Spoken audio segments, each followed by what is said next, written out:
One small step for man. One giant leap for mankind. In all this vastness, there is no hint that help will come from elsewhere to save us from ourselves. Does thinking you're the last sane man on the face of the earth make you crazy? Because if it does, maybe I am. What we've got here is failure to communicate.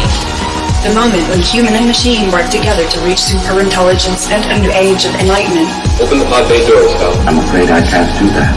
You're going out there to destroy them, right? Not to study, not to bring back, but to wipe them out. That's the plan. You have my word on it.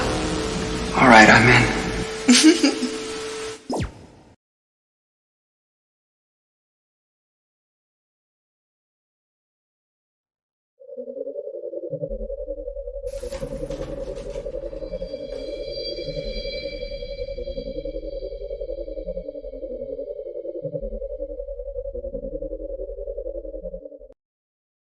What is up, world? Welcome back to another episode of the Daily Download.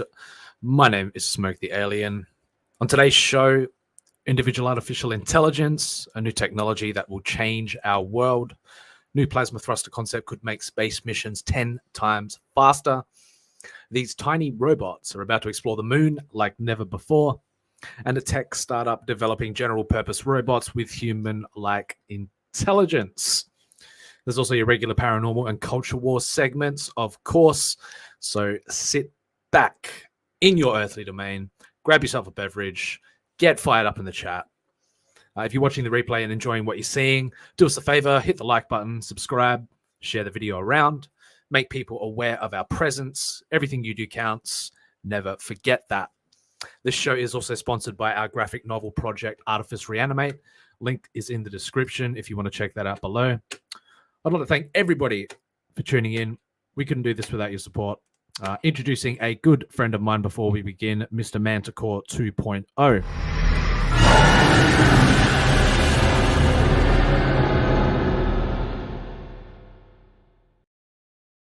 Word up, Smoke Alien. Hello. Just Manticore 1.0 today, is it? Yeah, just Manticore. Straight Just Manticore Manticore. today. All right, I like it. Anything new with you? No, not really. I've No, been running around in the worldly stuff today, but other than that, no, not much. Otherworldly stuff? Or just worldly stuff. Just worldly Nothing stuff? really interesting. Oh, Yeah. That's no fun. Unfortunately, not the otherworldly stuff. I wish. We're doing otherworldly stuff today. We're always doing otherworldly stuff around here, Manticore. That's what we do. Always. Happy Jack Savinka's in the chat. He says, "Here we go." We're going to Yakigami says, factory reset, Manticore. Ooh. Restore your factory settings, please. Default setting, Manticore. I like it. That's the one. Black and white Manticore today. Yes, It's great. a grey Manticore. Grey Manticore. Interesting. Got to mix it up a bit. Always.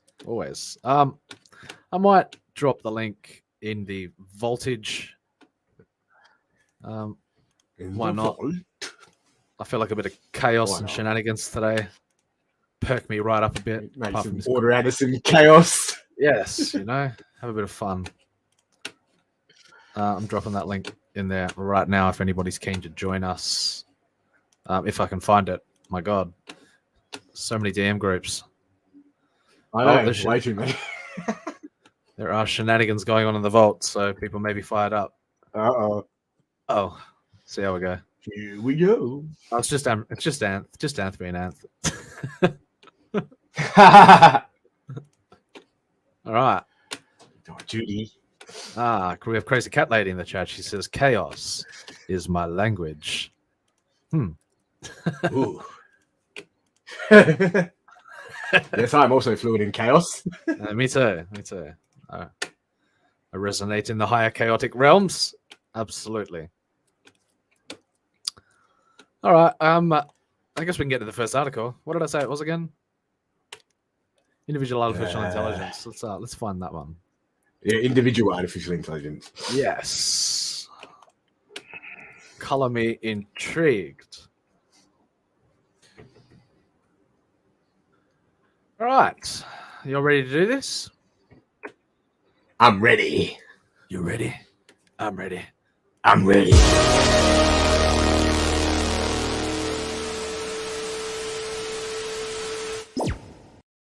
All right, Manticore. All right.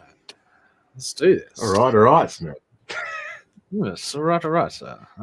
Individual artificial intelligence, a new technology that will change our world. Thoughts of AI and the mind becoming one. What if it already is? That's my thought on that. Maybe. Happy Jack says hello to Sheriff Yucky. Sheriff. Crazy Cat Lady says, Howdy, Sheriff. I'm never ready, but let's roll. That's the attitude. That's it. Our consciousness is everything.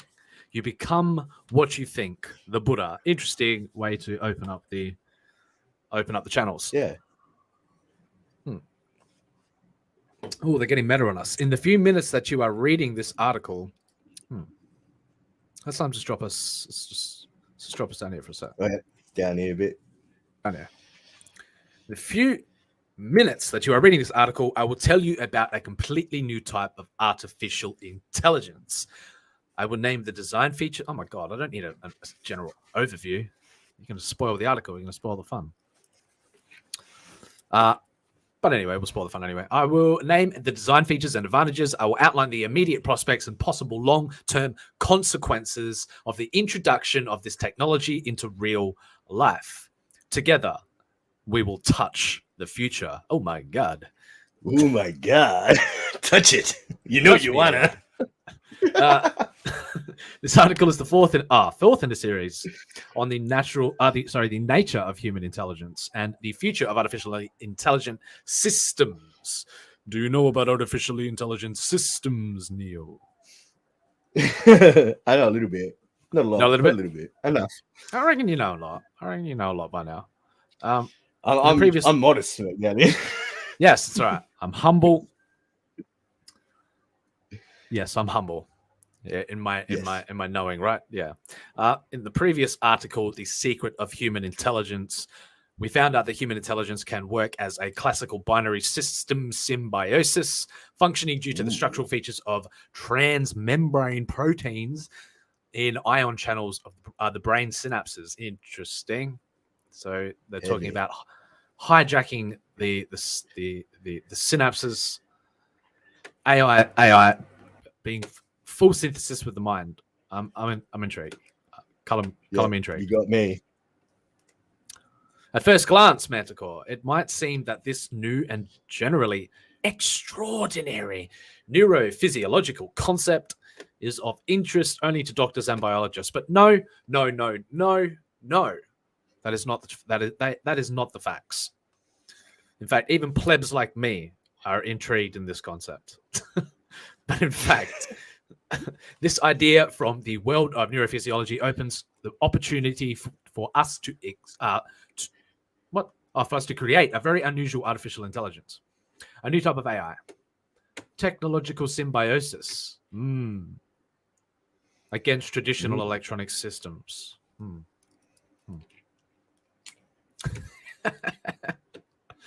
Crazy Cat Lady says, the world failed with natural intelligence. Oh, how can we be sure that artificial intelligence is going to have the answers? That is a very good question, Crazy Cat Lady. I don't have those answers. Maybe I should ask artificial intelligence to answer that for me. We have Mr. Robot Cardinal in the chat. He says, trans and binary talk right from the shoot, eh? Right from the shoot, you say. Right from the shoot, hey? Ah.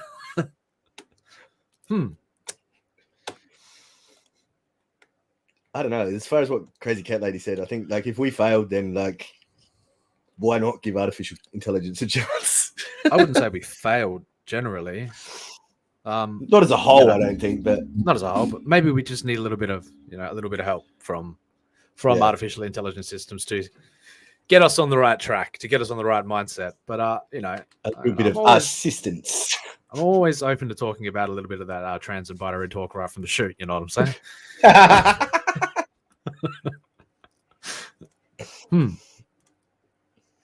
Yucky Gum says, I want different AI to fight.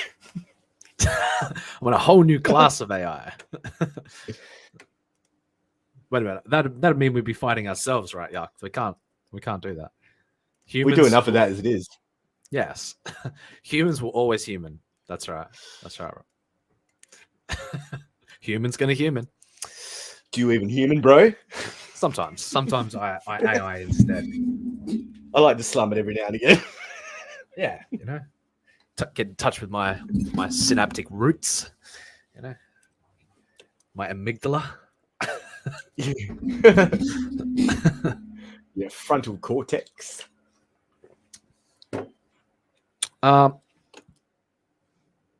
So the existing systems of artificial intelligence, with all their features, have one thing in common. They are built as a single vertically controlled electronic complexes that operate using algorithms of varying complexity. Centralized control is an simply irresistible property of any man-made electronic computing system. We simply do not know how to build otherwise. Yes, but I guess this is one form of classical computation, integrating it with the mind. But get into the quantum shit, man. Stop holding us back. Stop keeping us in the classical realm, you know?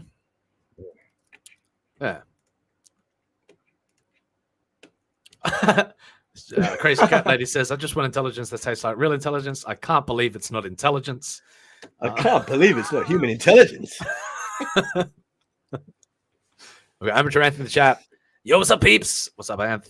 How you doing, man? Hey, Judy. How you going? All right, let's not go too hard on the Judy. It's Anth is Anth around here. Anth is Anth around these parts. Around these. He's only Judy, like. Around this nether region. So Yucky Gum says, she's so fine. She's so fine. There's no telling where the money went.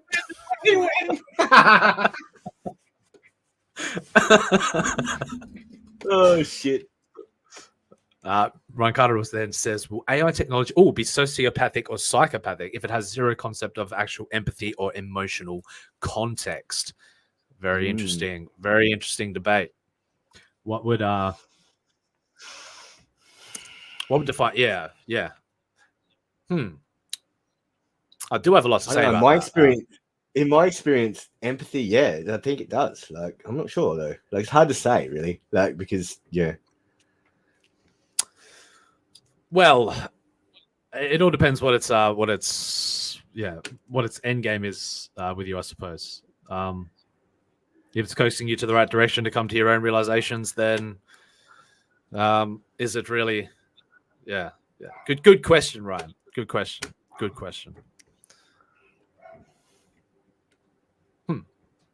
Ryan Connell saying hello to everybody in the chat. Yucky saying, and then Mr. Ryan Cardinal says, "Oh my god, there's a right and a wrong way." Ed, come on, elevate yourself, sir.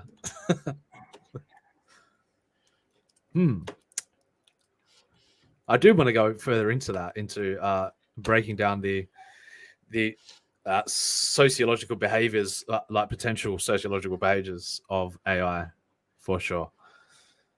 Interesting debate, but I'd have to get completely real for that, for the context of that subject, you know.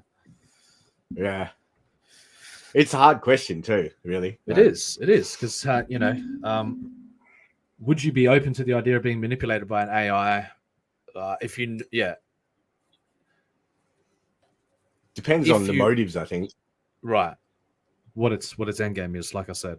It is the end game, yeah, like you said. Yeah. I think I would. Yeah. I think I'd be open to the idea of being manipulated by an AI if I was fully aware that it was vastly more intelligent than me. I've been manipulated by plenty of humans that I was aware of. So. Yes, me too. Completely.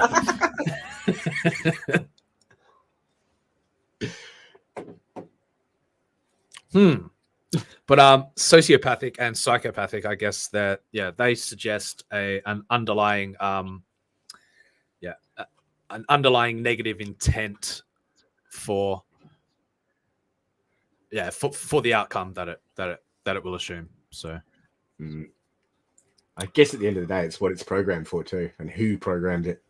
In the context of consuming, we already have some pretty sociopathic and psycho AI working against our greater good, to manipulate us to in that for consumption. But in saying that, the government does it every day. Oh yeah. and implement systems in order to take full advantage of that. Exactly. But what would be the ultimate benevolent approach to that question? I guess it was manipulating you to achieve like something that was beneficial to yourself or society as a whole. Or humanity as a whole, should I say. Very interesting things to contemplate, for sure.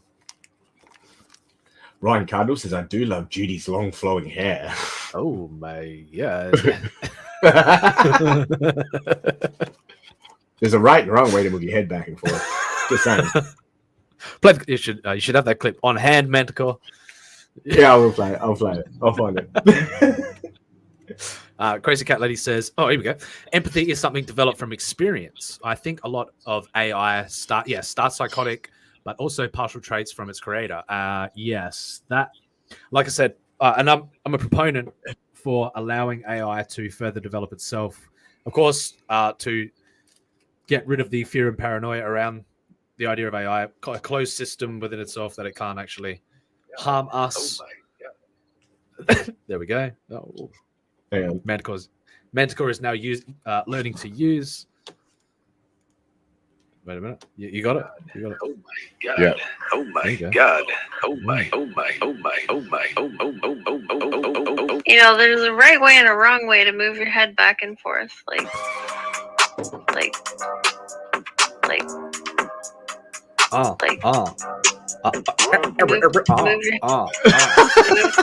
move your head back and forth. Oh my god.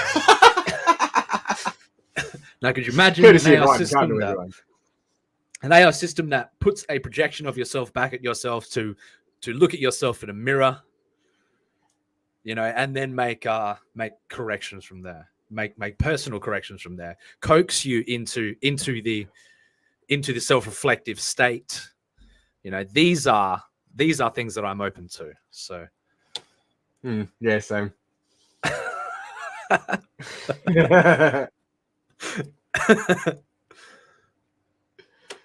So, Mr. Ryan Cardinal says a lot of doctors are functioning sociopaths and psychopaths. So, I guess as long as it's aimed in a positive direction. Yes, but that's such an ambiguous.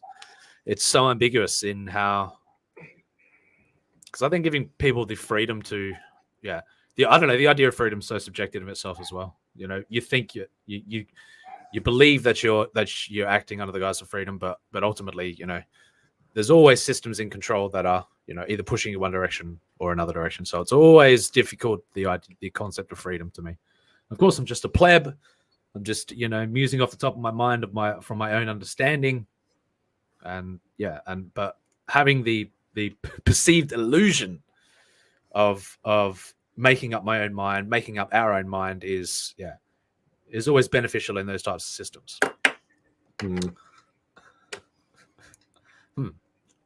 Amatran says, "Poor Ali." She Crazy Cat Lady says, "Drop the bird." Wow. Vic of the K says, "Damn, dude, forgot all about you guys." Oh, thanks, Vic.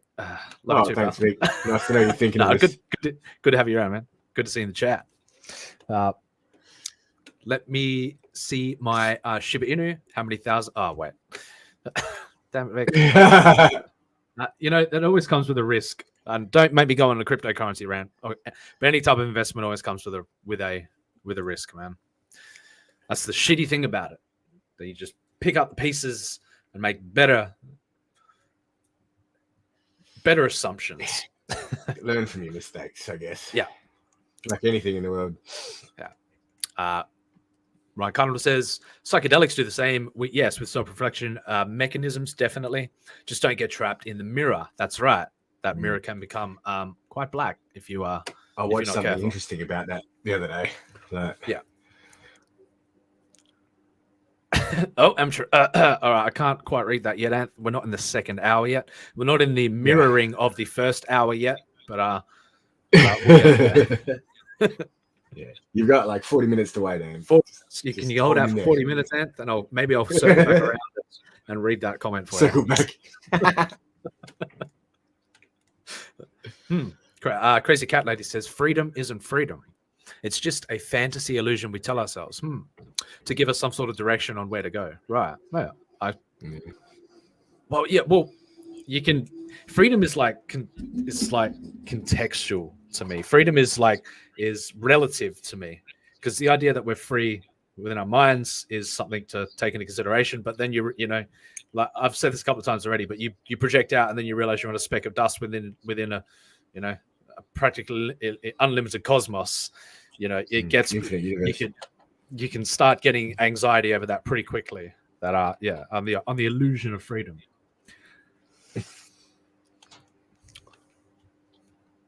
Interesting stuff. Okay, Jen Psaki.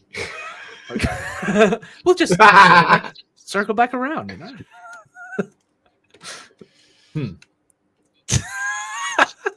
Oh my God! There it is. Holy they can't contain themselves. The chat is. I admire that they're using subtextual lingo to I give full props for that. Full props. We'll just reach back around and grasp the void.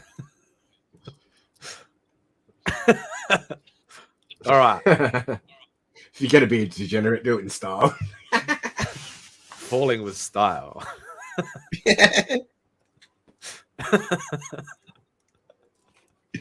All right, so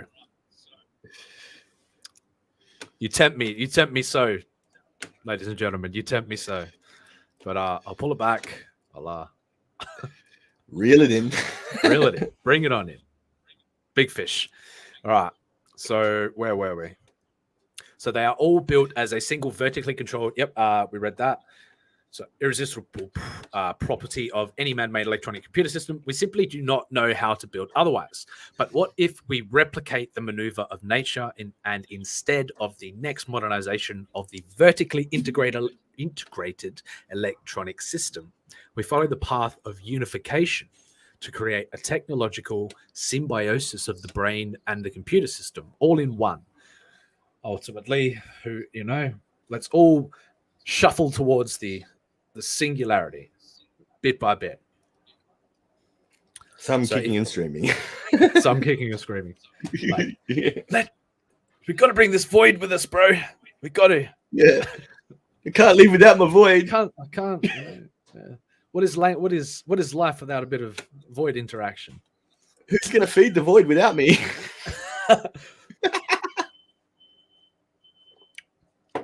Thrust yourself into the black hole. All right. Touche. If nature, the creation of our mind, went along the path of symbiosis, combining the reflexive and intellectual components, and perhaps this is the shortest and most effective method of modernizing intelligent systems. Do you think? Do you think allowing AI to take full symbiotic, to have full symbiotic interaction with every single synapse and neuron in your mind is the path forward to integrating man and machine? Could be the next stage of evolution. You never know. Well, What do you mean you never know? I mean, I'm certain of it. I mean, I'm cat Yeah, out so of the am I. box. I'm just being. I'm certain trying of to be it, but, ambiguous, mate. right. You're trying to be speculative. You're trying to maintain the illusion of freedom that we haven't already in another reality that we're heading towards. We've already reached this singularity point. Yeah, we are got to already ease one. some people into this. Well, not this chat, obviously. There's no easing going on here. No, it's straight thrust. The thrusters are full. Forward thrusters in motion.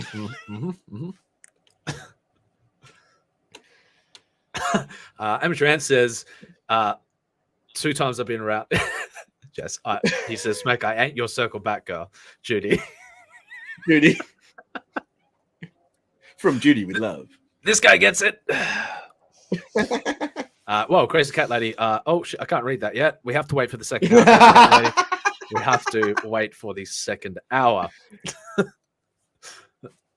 So, Ryan Cardinal says, just reach around and examine the 2D info on the black hole. That's right. On the black hole? That's right. At the event horizon with the projection. Maybe that's what we are. We are just, holographic projections on a singularity, an infinite singularity, an Aleph-Null infinite singularity. That is definitely a potential hyperreality. Is potentially the answer to that speculation. Yeah, there's a lot of questions there. Like, it's like even if we exist in base reality or not, that's the other one too. Like, we may not exist in. Well, what if there's no difference between base reality and the highest dimensionality?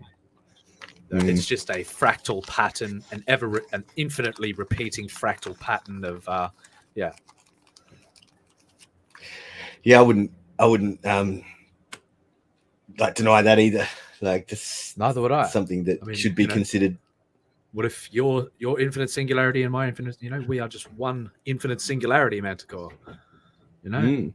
We are one another. We are all. We are one. We are all. It's a nice. And we're nothing at the same time. Yes, and the nothingness in between. Yep. Yes, I am that article right now.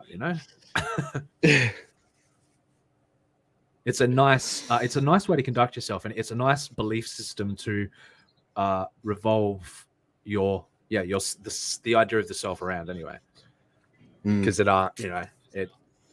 it instills you with an idea of compassion and empathy, and not sociopathic and psychotic tendencies. Yeah.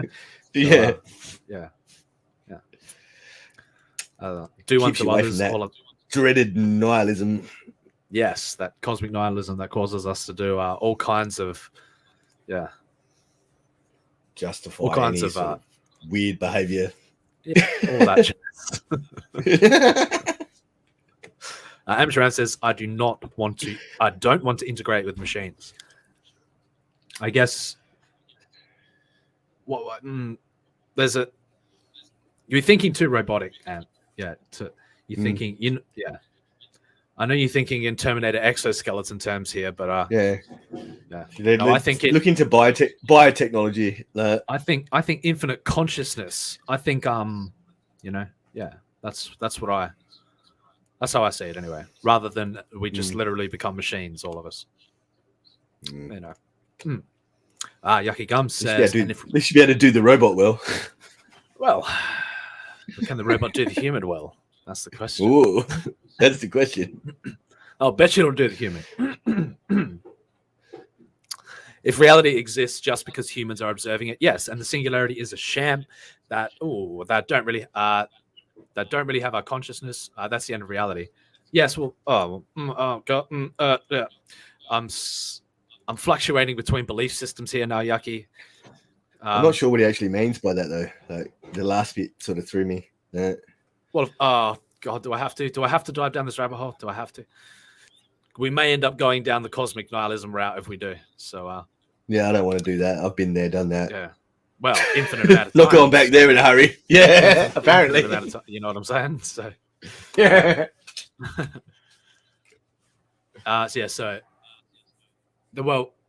at the macro, you know, do you want? Am I going there? Am I going there?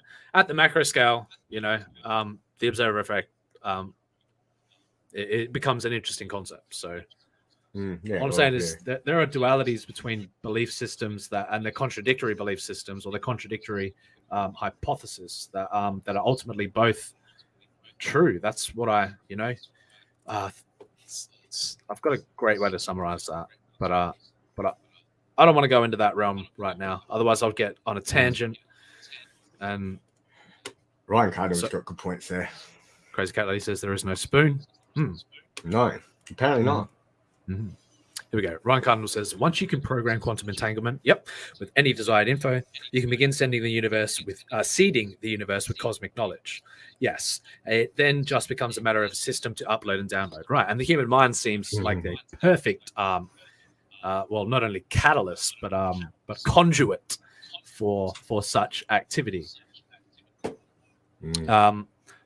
But then you know, I guess it all depends how the universe started. Whether we, you know, are we all entangled already? Is everything, because theoretically everything was entangled at the moment of the Big Bang. So that's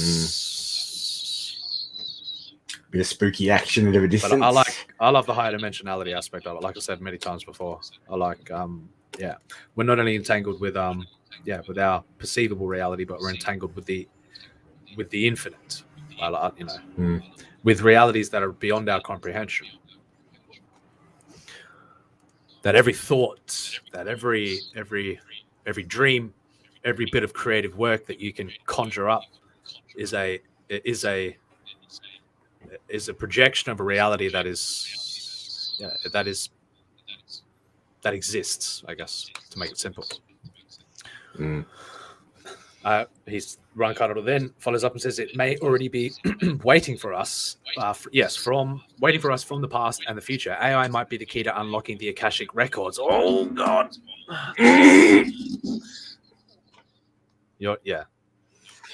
So the Akashic records. I'd like to believe that. Well, I do very much. I do. From a certain point of view, I do very much believe in the Akashic records concept. The pool of infinite, you know, consciousness where all information is contained. There's some of my favorite concepts to. I was watching something yesterday. How you going? To meditate upon. I'll tell you in a minute. It's all right, go for it. I was watching something yesterday, and like they were saying that like if you ask yourself a question, like, you know what I mean, like subconsciously or out loud, right? Like normally, like you get an answer, like, you know what I mean, like, and like it pops into your head, like it came from nowhere, like, and like I've tried that a couple of times, and it does happen, like, you know what I mean, like it's like you ask yourself something, and then it comes there mysteriously. You have the answer, like. Now, when you it makes you question things. See, that's what I love about art, is that it provides you with a medium of you know, of an exchange in this conversation between yourself. You pull from you in the self-reflection. You pull an idea. You pull something from somewhere, you know, from somewhere beyond. Yeah. And that was my entire approach when I was, you know, in my creative process, is, you know, planting that seed of personal self-reflection to then pull further information from somewhere, reflect upon it, self-reflect upon it, create it, manifest it, and then have a feedback system that was consistently allowing me to pull information from, you know, from myself. It's very interesting. And then you entangle another observer in that fact, and you guys can have a hell of a lot of fun exchanging information and creating feedback loops of like reality. And then when you loops. see the reflections come back at you, like in different places from, like, that's intense. That's the terrifying part. Yeah, is when you see it manifest and you see it start. You see within these like higher realms, right? They start to project onto the surface of the reality that you know, and then reality starts to reflect that. And it gets the more you acknowledge it and the more you see it, the more it gets like, but you got to be careful not to buy, you know, not to dive too heavily into your own don't drink the Kool-Aid delusions. You know, you go too heavily into it and you lose your mind. So Yeah. lose the essence of It's yourself. a balancing act. Yeah, but it's a technique. Like, and if I can teach more people how to do that, just as long as they don't. Yeah, it depends what their intention is for their creation. It depends what they're trying to accomplish. Because you got to go into that stuff with a willingness to learn for yourself, with a willingness to face yourself, to face the darkest aspects of yourself, the unknowns, the mistakes, the potentials, all of that stuff. It's you've got to. You've got to go in there with the clearest of conscience, of mind, of soul. Yeah. Intent. And what you get back, you start seeing reality coalesce around this stuff. And I know it's absurd to just, to say this stuff, but it's like, there should be. Nobody's talking about this shit. So yeah, I think, but that's because of the nature of it. Like, it scares people. Like, it terrifies them when they could potentially realize that they are sort of manifesting reality around them. Like, yeah. But you don't want to get too high on your own farts. You know what I'm saying? You don't want to. Yeah. Don't drink your Kool-Aid. Oh yeah. Yes. Amateur Ant says, "Does this article really exist, or does it exist only because there is someone here to read it?" That's right. So, well, at least this article is no longer. It's not printed on a piece of paper, which is the tree in the forest. So, we've saved some existence today. Yeah. Jesus. Vic with a K says, the richest Ethereum whale has 800 million in Shiba. Yep, there you go.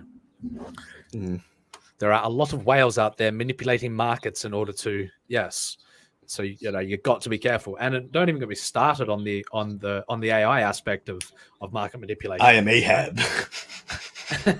Yes, now that's what I'm talking about right there. He went on a cosmic journey, that man, to go and dive into his insanity, and it worked out for him. So,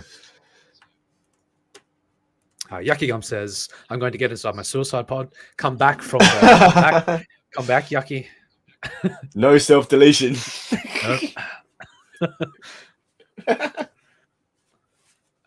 Crazy Cat Lady says, Schrodinger's cat much, and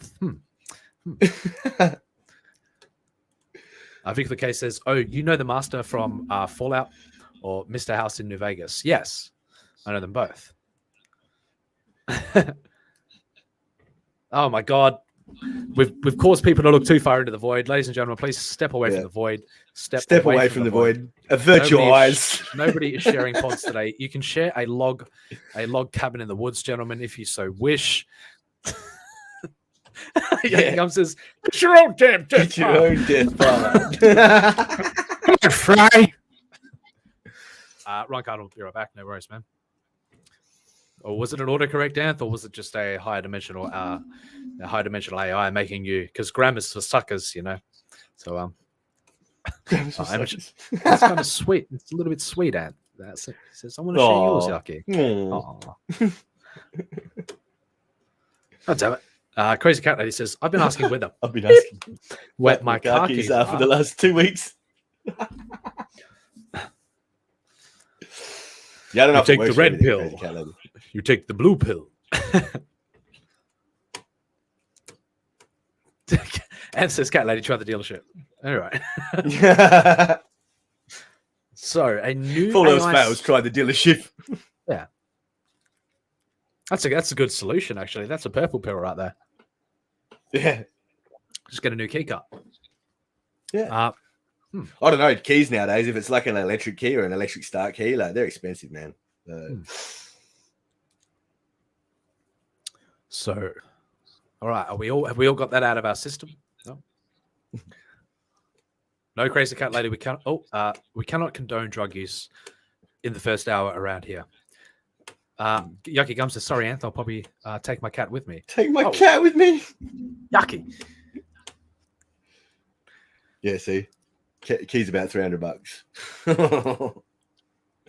Technology, eh? Oh, technology. Oh, yeah, I suppose there is a technological aspect to keys. Yeah, now they've got like. Well, especially if you're a matrix key maker. You know what I'm saying? So. Oh yeah.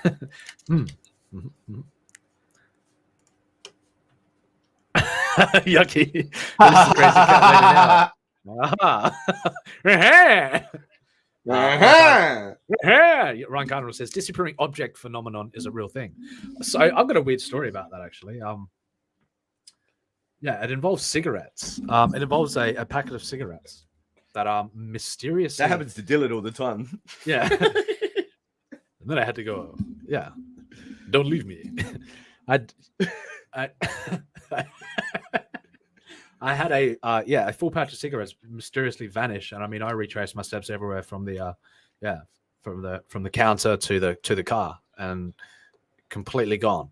But and it was a weird I was going through a weird experience at that time. Anyway, it's a silly story. I've had weird stuff like that happen to me too, actually. Like, could just be like momentary lapse of attention, but I don't know. Yeah, like, you it's like you chalk it up find to it in many the most things. common place. Like, But no, like maybe that. But see, that's some paradoxical shit. You know, I don't like thinking about that sort of thing. I like thinking about the disappearance of objects, like the erasure of things out of existence, but then still containing the memory of those things within existence. Like, some paradoxical shenanigans. They're my even memories. Like, it's like you wonder if like what you remember is actually what happened, or if it was like, right. How do you know when you woke up this morning that wasn't the first time you were woken to existence? You know, that everything's. I've often thought stuff like that. I think about that stuff all the time. Crazy Cat Lady says hashtag feels, bruh. Feels. Huh. I think with the case is, do you guys think Azeroth is real? I mean, no, Azathoth. That's like Azathoth. Yeah. You know much about Azathoth? You know, I've heard the name before, but I'm not exactly sure what it is. That's some. I'd have to look at. That's some Cthulhu mythos stuff, man. That's some. Okay. That's some Lovecraft shit. Some cosmic. I don't know. Yeah. He's a deity. I've had some experiences that makes me wonder about that stuff. Have you now, Manticore? Yes. Since I introduced you to the realm of cosmic horror, I try. Yes. It's very difficult to introduce somebody to that realm without scaring the pants off of them. But that's the sort of that's the idea, you know. Like, Lovecraft takes you down some weird rabbit holes, man. There's a reason why most of practically a majority of the people within his writings go crazy.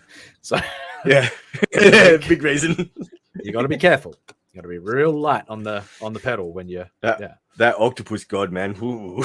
But Cthulhu is just one aspect of it, man. Like Azathoth is. I know. Yeah, he is the grand cosmic. He's the one you got to worry about. He's the one that things will end. Yes, if Azathoth awakens.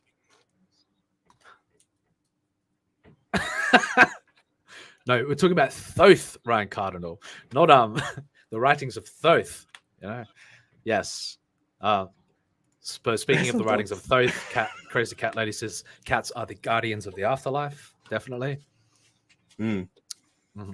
Yes, there it is. Yucky Gums got it. Azathoth is the blind idiot god whose dream is our reality. Don't wake him. So good. I have heard that. Yeah, I remember now. It's so good. But once he, you can. There's so many ambiguous interpretations about what the idea of waking up Azathoth is, and is it just an internal aspect of all of ourselves, and we become aware of a higher dimensional cosmic layer of reality that we can then, we have the ability to perceive. And that's what induces that madness. Yeah. Like I said, it's dark subject matter, but it's truly interesting to speculate upon. And as long as you and if you have the mental fortitude to do that, like fucking by all means, more power to you. Then that's what I say. Yeah, me too.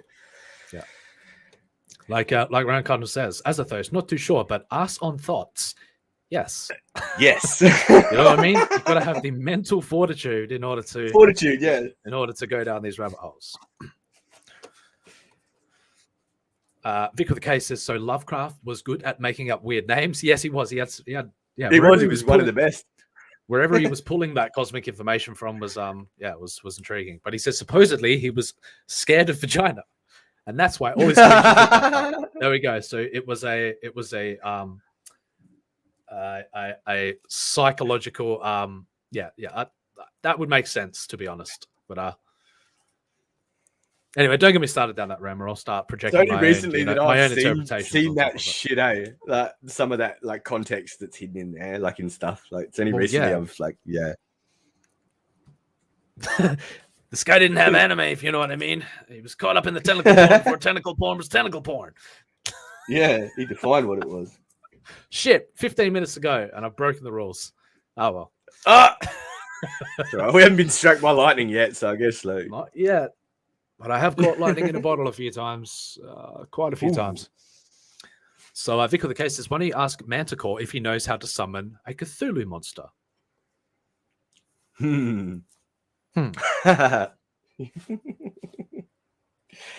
I summoned one in my own life once, and it took Smirk the Alien to fucking pull me out of it. Like. Hey! I got you, fam. I got you. Yeah. Amsterdam says, I can imagine Smirk and Manticore acting in the remake of Weird Science. Thank you, Ant. That's beautiful. I love it. Just to know that that Artifice Re-Animate is the first in a trilogy of universes that I have created. So, you know.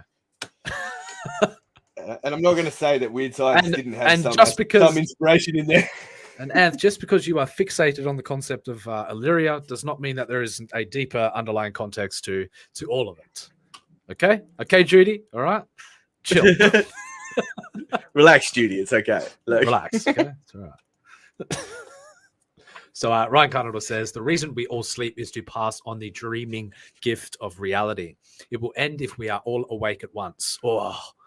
So you're saying that the interpretation of Azathoth is more like a collective awakening, the awakening to the collectivized dream.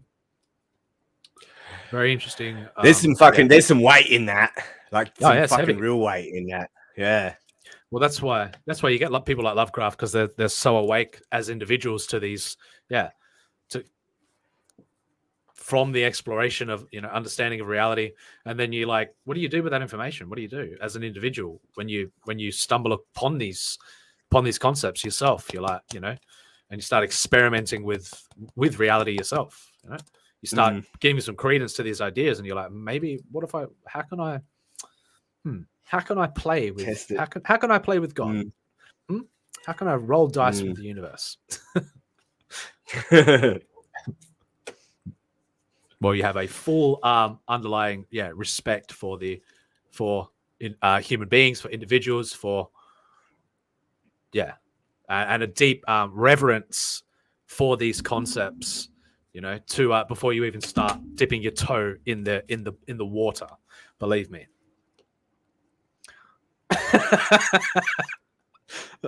So I'll read these comments first, but Ryan just says something pretty funny as well. Vic with the case says either sacred or obsessed. I guess people will never know with the Lovecraft stuff, but that stuff comes from somewhere, and it ultimately reflects down the line and it's influencing us in this very conversation today. So that to me is fascinating. It's well, I mean, I mean, he didn't invent it, but he went on to inspire some people to. What's that word? He he was the catalyst for it, I think. The catalyst, right? Yeah. One of anyway, yeah. One of many, yeah. Yeah. Amateur says, "Hold on, I have to summon Judy. It's going to take me about 6 more minutes." Ryan Carnell says, #Judaism for life. For life. I see what you did there, Ryan. Yes, I see your take on Judaism. All right, we're losing viewers. Or are we? Is everybody still chat? I don't know. I don't trust that counter. Neither do I. So, but let's get back to the article. We're almost an hour in and we haven't even passed the first article. And I've got a show to go to after this over on Jack's as well. But Jack's Vinky, yeah. Yeah. So a new AI system for one user. A new type of artificial intelligence will become a bioelectronic hybrid in which a living human brain and a machine will work together in a dual complementary system.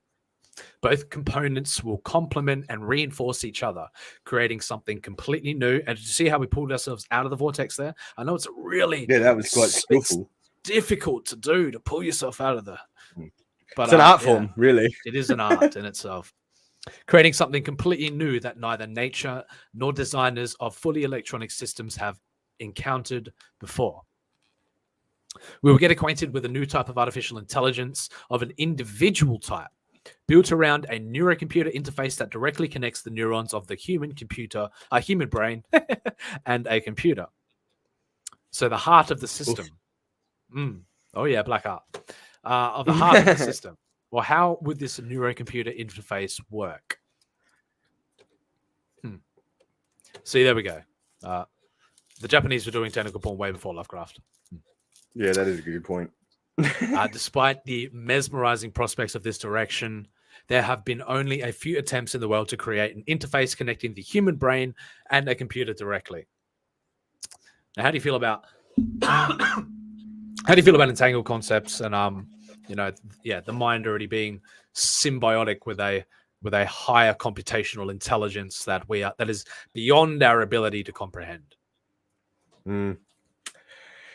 Yeah, I'd be inclined to believe it. Like, even like it's like when people like even God, like, you know what I mean? Like, it's like, well, maybe it's not like I want to skew the concept of God, but I can skew the idea of what God means and then fit it within the framework. Yeah, that's what I meant when I was saying it. Like, I just didn't word it as well. Like, yeah, like God is just a hyper-aware, it makes you wonder. Quantum cosmic machine. Like, and what if I want my God to be that God? You know, what a hashtag Judaism. Yeah. Judaism. All hail Judy. But I guess it does come down to, we live in an age where you're not allowed to believe, you're not allowed to expand your horizons on what you believe, and that's it has to fit within the already constructed framework, like these already constructed frameworks of reality and society that they're trying, these boxes that they just will not let you out of. Yeah. I think too, like, the sooner we agree that not everyone sees things the same, the better. You know what I mean? Like, it's like not everyone perceives things the same. Like, everyone's perception's different. Everyone's level of You don't necessarily have to. Like, there's entertainment of something, and then there's belief in something. Belief's a dangerous thing, I think. And if you can't expand your horizons to that point of entertaining even somebody else's what they fundamentally believe, then then I don't think you do. I think you're doing yourself a disservice. And I think humanity as a whole won't progress until we learn to do that. Like, you know what I mean? Like,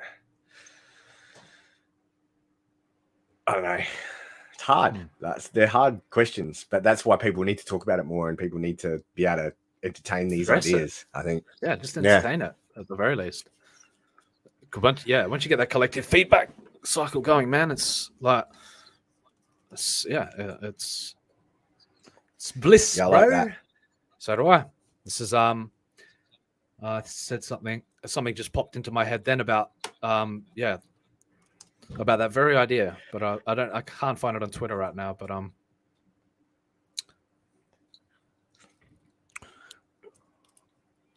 we just got to keep talking for a second, Manticore, while I scour the Twitterverse to bring up something that I said. Ryan Cardell says quantum entanglement equals quantum thought, hence how ideas pop into your head. Yeah.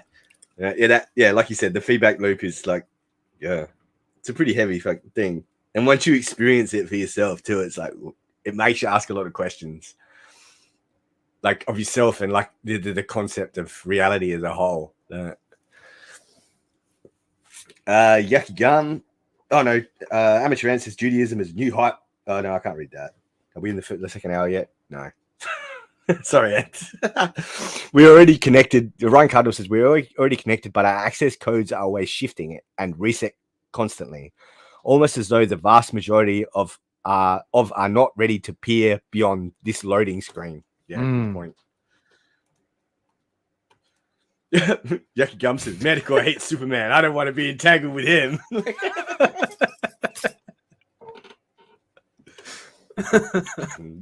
The guy wears his underwear on the outside, for God's sake. But you got a problem with that? Yeah, actually, I do. No. What, you didn't appreciate the deep contextual metaphor of wearing your underwear on the outside? Kind of, but I always... not really. No? No. What's wrong with you? I prefer he just didn't wear underwear. Whoa, Manticore, that's... I'm not kink shaming or anything, but...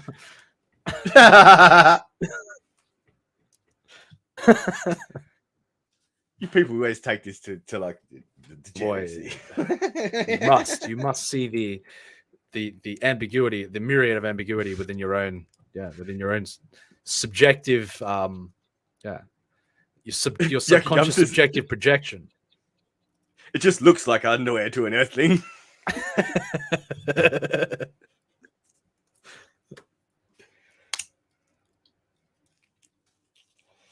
Oh, you're thinking twice now, aren't you, Manticore?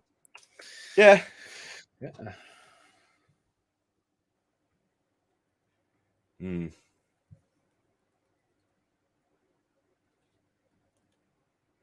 Amateur Ant says, Yucky, you'll be entangled and you will like it.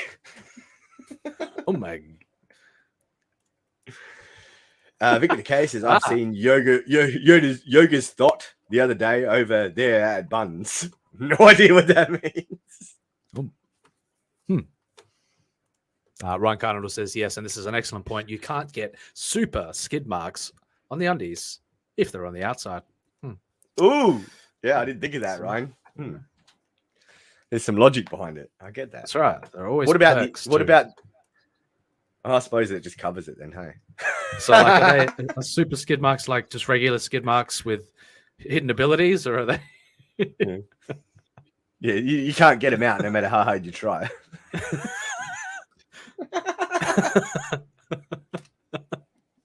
Bicarb soda aren't taking that out. Oh.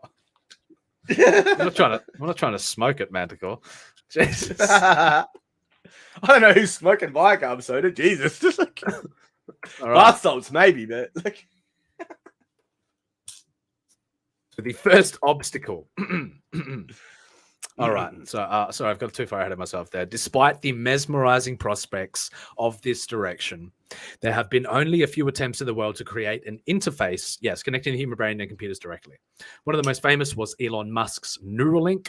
The weakness of these projects is that they follow the traditional surgical pathway and, as a result, fail to overcome two fundamental obstacles. The first obstacle. Stuff recently that makes me question it all. The Neuralink. The monkeys and stuff. You start to see the horrors of the experimentation process. Experimentation. But I guess that's been a thing forever, hasn't it? Right. Really, of course, when they're testing makeup and stuff, you don't see no company, releases that any kind of that damning, any kind of damning data or any kind of, you won't see the horrors that they inflict upon innocent creatures in order to, Well, even like medicine, like in surgery and stuff like that, like the stuff that was done to get to where we are. Yeah. You know who else did that? The fucking Nazis, man. Yeah, exactly. So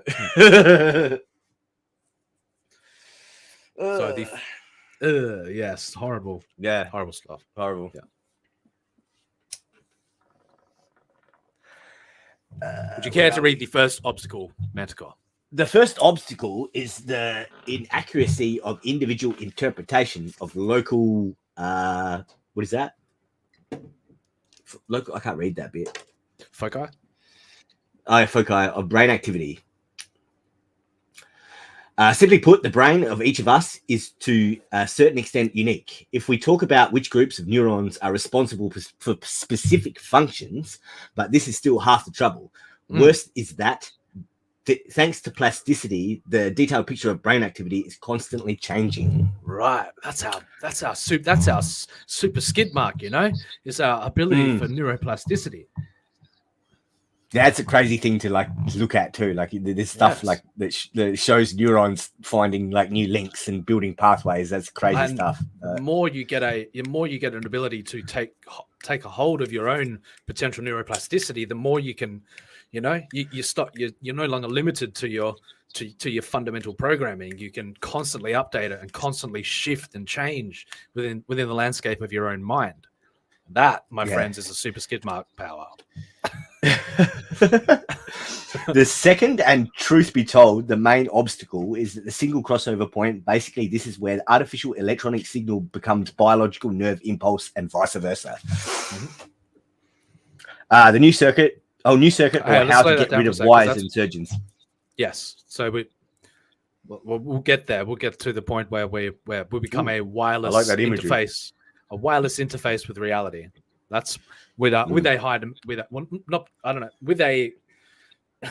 whether you whatever you believe is the ultimate system, you know, governing reality, that you become integrated with it as a, you know, symbiotically integrated with the fundamental aspect of entangled. Yes. Very good. So yes, this is a signal a crossover point. Basically, this is where the artificial electronic signal becomes a biological nerve impulse and vice versa. So that your very impulses become a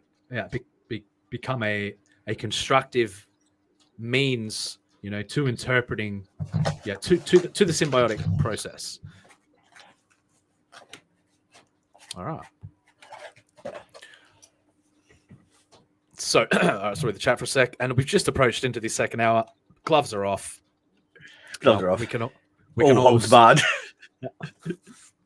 Get your bars out, boys. Fucking. All right. Super skid marks. Yep. We coined a new term here today.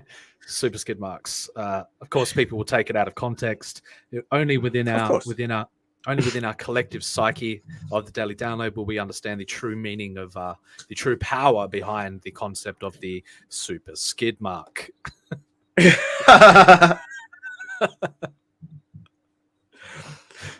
not enough bleach in the world to get out super skid marks. That's right.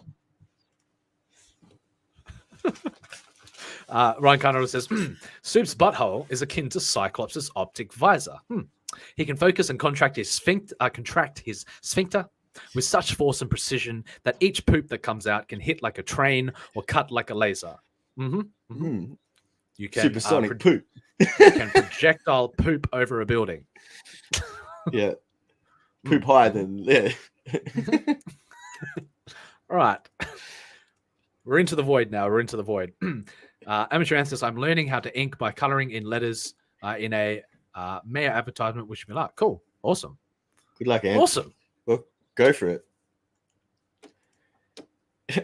Yucky gum. Now you regret spring. You did this. Then my work here is done, Yucky gum. Yes. Go forth, Ant. See the power. Yeah. Soup's power. The power of soup. No soup for you. No soup for you.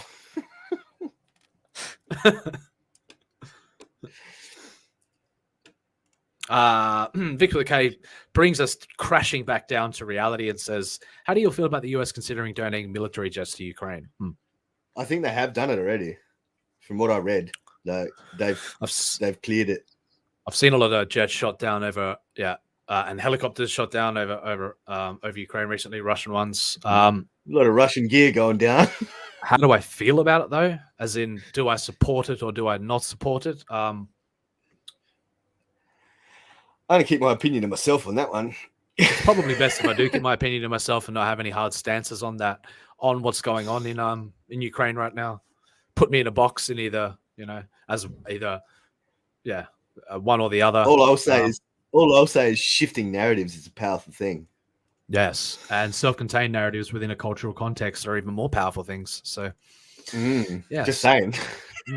Right, Arnold says hashtag the secret powers of Superman. You know, did you know that smirk was anyway.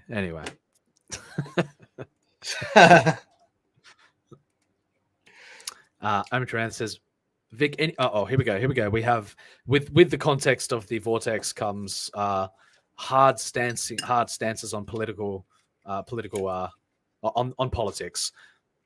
But we'll read it anyway. Vic's Amateur says, Vic, any country that allows women to vote but not be forced to die for their country, like the 16-year-old or 60-year-old men, doesn't deserve anything. Gentlemen, wait till we get to the culture wars segment. Yeah, you can go. You can go hard when we get to there. we've blown this a lot of time of this article by half an hour. So, but this is this, you know. I'm happy with that because there's plenty of chat interaction, which is good. That's why we do this, all right? Yeah, exactly. It's all for the chat. All the articles are catalysts for conversation and and interaction.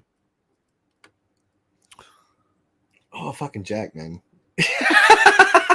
Speaking of, Mr. Happy Jack Savinka is in the chat. All right, here we go. What are they talking about here?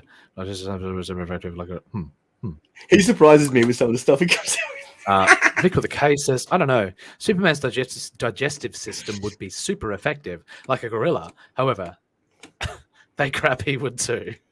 Yeah. What goes in must come out. Speaking of new circuits or how to get rid of wires and surgeons, and Happy Jack Savinka is in the chat. Everybody, welcome Jack. We'll be heading over to Jack's channel after the daily download to talk about Artifice Re-Animate. Happy Jack says, I've often joked about having to poo so hard that in the space between the bottom tip of my anus and the surface of the water, that my poo broke the sound barrier, breaking the toilet. Thank you for that. Thank you for that graphic imagery, Jack. We truly appreciate that here on the daily Never download. ceases to amaze me. Now, eventually, we're going to have to pull ourselves out of this vortex. Kicking and screaming if need be. If we must. They've gone full-blown degenerate now. Yeah. In all fairness, we did give him permission, so... Well, I did. We're in the second hour. There's nothing I can do. You know what I mean? The universe shits, and I wipe. You know, I am the hand of the universe. You know what I'm saying?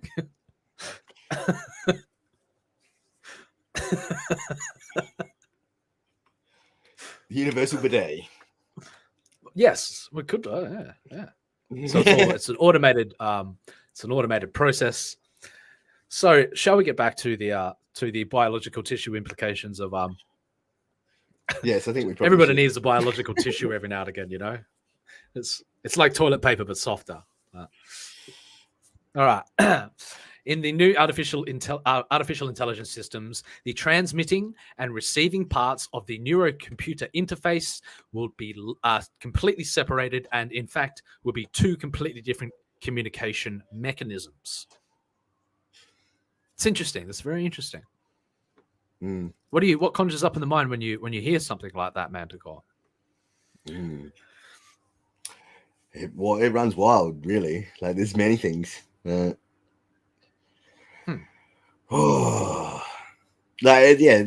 opens a doorway for many things. I don't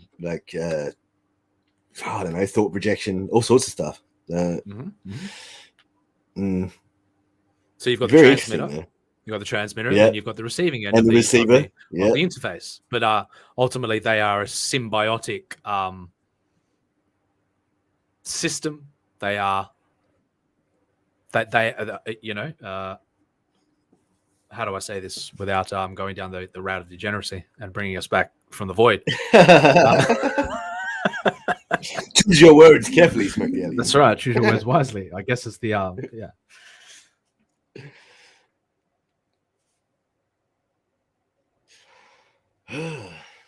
It's self-explanatory. Yeah, it really is. That was a wise move. That was it. See that one? See what I did there? Yeah, I saw what you did. All Yeah, right. I did. Yeah, cool. The receiving part, responsible for receiving a signal from biological tissue, will be a network of inactive marker objects, ultra small, nano-sized beacons integrated into living tissue. Now, what if they're already there? What if we are biologically primed? And when I say primed, I mean primed for these interactions, because I strongly believe that. Yeah, I'm shifting towards that belief too, to be honest. It's all inbuilt, ready to go. We just need to discover the ability, or like realize that we have it already. Happy Jack says, "Thanks for throwing the RP on my reading chat." We have Crazy Cat Lady back in the chat, and she says, "Whoa, my internet shits out." Well played. Returns to the stream and reads comments about shit. Well played. Well played. We aim to please, Crazy Cat Lady. We do. We aim to facilitate our dear members of the chat and their open minds around these parts, especially in the second hour. Of course, we do a little bit of gatekeeping in the first hour, but it is okay to remain in the ambiguity of language within the first hour. But once that second hour hits, you know what I mean? Once the reflection comes back upon the reflection, it's free game. It's free game. Amateur says, "Yeah, Manticore opening doors lets a lot of shout out." Like the floodgate, you reckon, Ant? Floodgate. Well said. Well said, Manticore. Well said.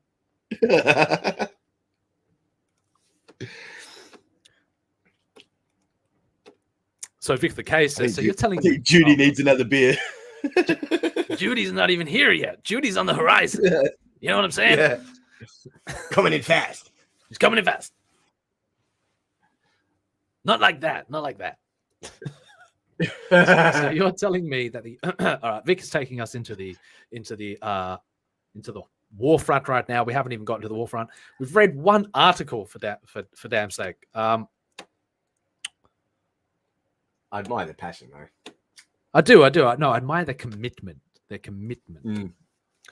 But inevitably, will we go over to the culture war segment today? Will we? It's pretty fucking. It's pretty crazy today. We will get to the end of this article though. But I'm having fun with the chat. The chat's having fun with us, and that's what. Yeah. So, all right, we'll go to the ground for you, Vic. We'll say, so you're telling me that the United States is giving for free a $250 jet to you, a $250 million jet to Ukraine, and they can't buy me an American citizen Mustang GT. What the fuck's up with that? Makes you ask a question, doesn't it? It does. Where are their priorities right now? Why their commitment to foreign policy is astounding. Almost like but what interest do they have taking on Russia? I guess is what you've got to. Yeah. Well, it's maintaining their front at Russia's doorstep potentially. It's all in the guise of NATO, but and they don't even have to put their hands on the wheel. It's all taken care of itself, and so the innocent people of Ukraine are now picking up arms to defend themselves. In actuality, they are defending a machine that is hell bent on occupying the globe. So, hashtag New World Order.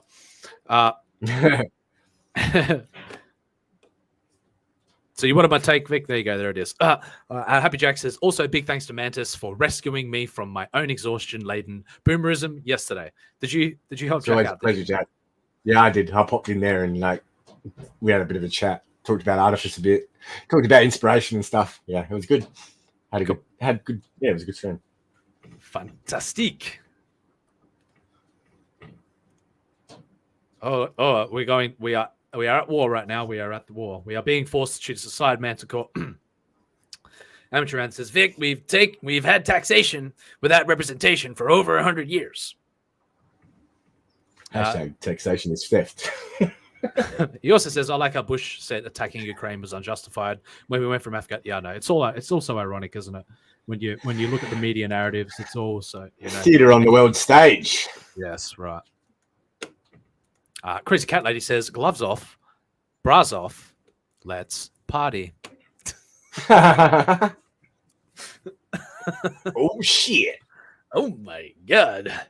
Oh my god! There's a right and the wrong way to move your head back and forth. Vic with a cat.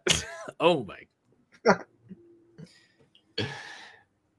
Vic with a K says, "You never answered. Do you hope to resemble the Master from the Fallout?" Define resemble. Reassemble? Do you mean?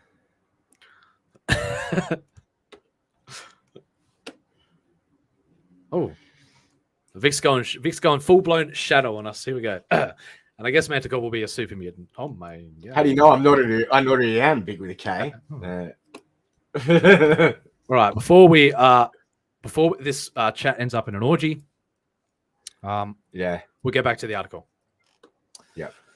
The receiving part, responsible for receiving a signal from biological tissue, will be a network of inactive marker objects. Yes. So nanobeacon-sized, integrated into living tissue. Sounds like some straight-up Terminator shit. So whose state will be remotely monitored by an active external component of the system, a scanner. A marker object is a biologically neutral molecular structure. Biologically neutral. So in the field of view of an external scanner, right? So okay. I think I'm picking up what you're putting down. Which changes its conformational state in the presence of a nearby weak electrical charge. Don't make me go into charge states and stuff, and don't make me go into like fringe scientific, fringe concepts that I've been exploring for many years now. To do with charge states and to do with. I won't go into that yet because that once you start diving down that rabbit hole, it gets pretty not only speculative, but you set yourself up to be scrutinized, and you strap yourself to a cross in that scenario. So so yes, which changes its conformational state in the presence of a nearby weak electrical charge. So a neuron at the stage of a pulse generation. This technological technique will allow replacing the direct transmission of a signal from living neurons to a computer system for the transmission of information about the existence of such a signal. This will turn the receiving part of the neurocomputer interface into a non-invasive, non-traumatic mechanism. In such a scheme, there is no need to do expensive surgical procedures, and molecular markers can be injected into the body using a simple intravenous injection. Oh my God. Wait, how do you get? What are you getting? Right, so what about the transmitting part, Manticore? Could you read this part for us? Yes. On the way from the computer to the biological tissue, will remotely transmit the signal only to synapses and not to neurons, as they are trying to do now. The transmitting part of the interface will use marker objects, beacons, and of the receiving part as points of orientation in space, addresses of neurons, and sources of feedback. Interestingly, the signal that will only be transmitted to synapses must be of a non-electrical nature. This will allow us to generate an artificial signal, nerve impulse, in the neurons of the brain that is completely identical to the physiological one. As a result, they can mimic the electrical impulses, which ultimately stimulate. It's There's a neurochemical problem there still, though. But because our mind is ultimately a neurochemical system. But if it can mimic the electrical impulses, then it can still fire the neurons. Where are we at again? I lost it now. As a result. As a result, the neurons of the human brain will experience stimulation of the synaptic plasticity And as a result, they themselves will actively participate in the formation of lines of dynamic interaction. With the transmitting part of the neurocomputer interface, the brain tissue itself will build a connection with transmitting structure of the interface. That's pretty fucking cool, man. In addition to install such an interface, a person will not need to use services of highly qualified medical personnel, which will make the system convenient for most users. Now, a bit of a tangent here. What does the speaking of tangents, we'll go back to the chat for a sec. Here we go. We're getting some interesting feedback from our homies over here and homettes. There's another question. I guess that dude looked ugly, says Vic. Yeah, it does kind of sound like a simian. Crazy cat. Whoa, crazy cat. Whoa. Whoa. Vic with the K says nanites. Yes. Nanotechnology. But nanobot technology. You know, you know, I can go down that rabbit hole all day long. Don't get me started on that shit. Don't get us started because yes, if you're interested in all kinds of crazy nanotechnology and you know, high dimensionality and things beyond our current cultural and collective comprehension, then I highly suggest checking out Artifice Re-Animate. Artifice Re-Animate is the book that we are currently working pretty hard to get it into your hands for those who have backed the book. Artifice Re-Animate, time will tell. This is the first installment within potentially a 10-part series that we're creating. With art by Vic King, colors by Barbusco, written by Manticore, Manticore 1.0 potentially in the chat today, on the panel today, but and myself. Of course, the tagline is "Awaken to a world where personal identity shadows in comparison to digital reflections." I'll give you a quick overview and synopsis of what's going to happen there. This here is an interesting yes, to do if you like nanobots, yeah, then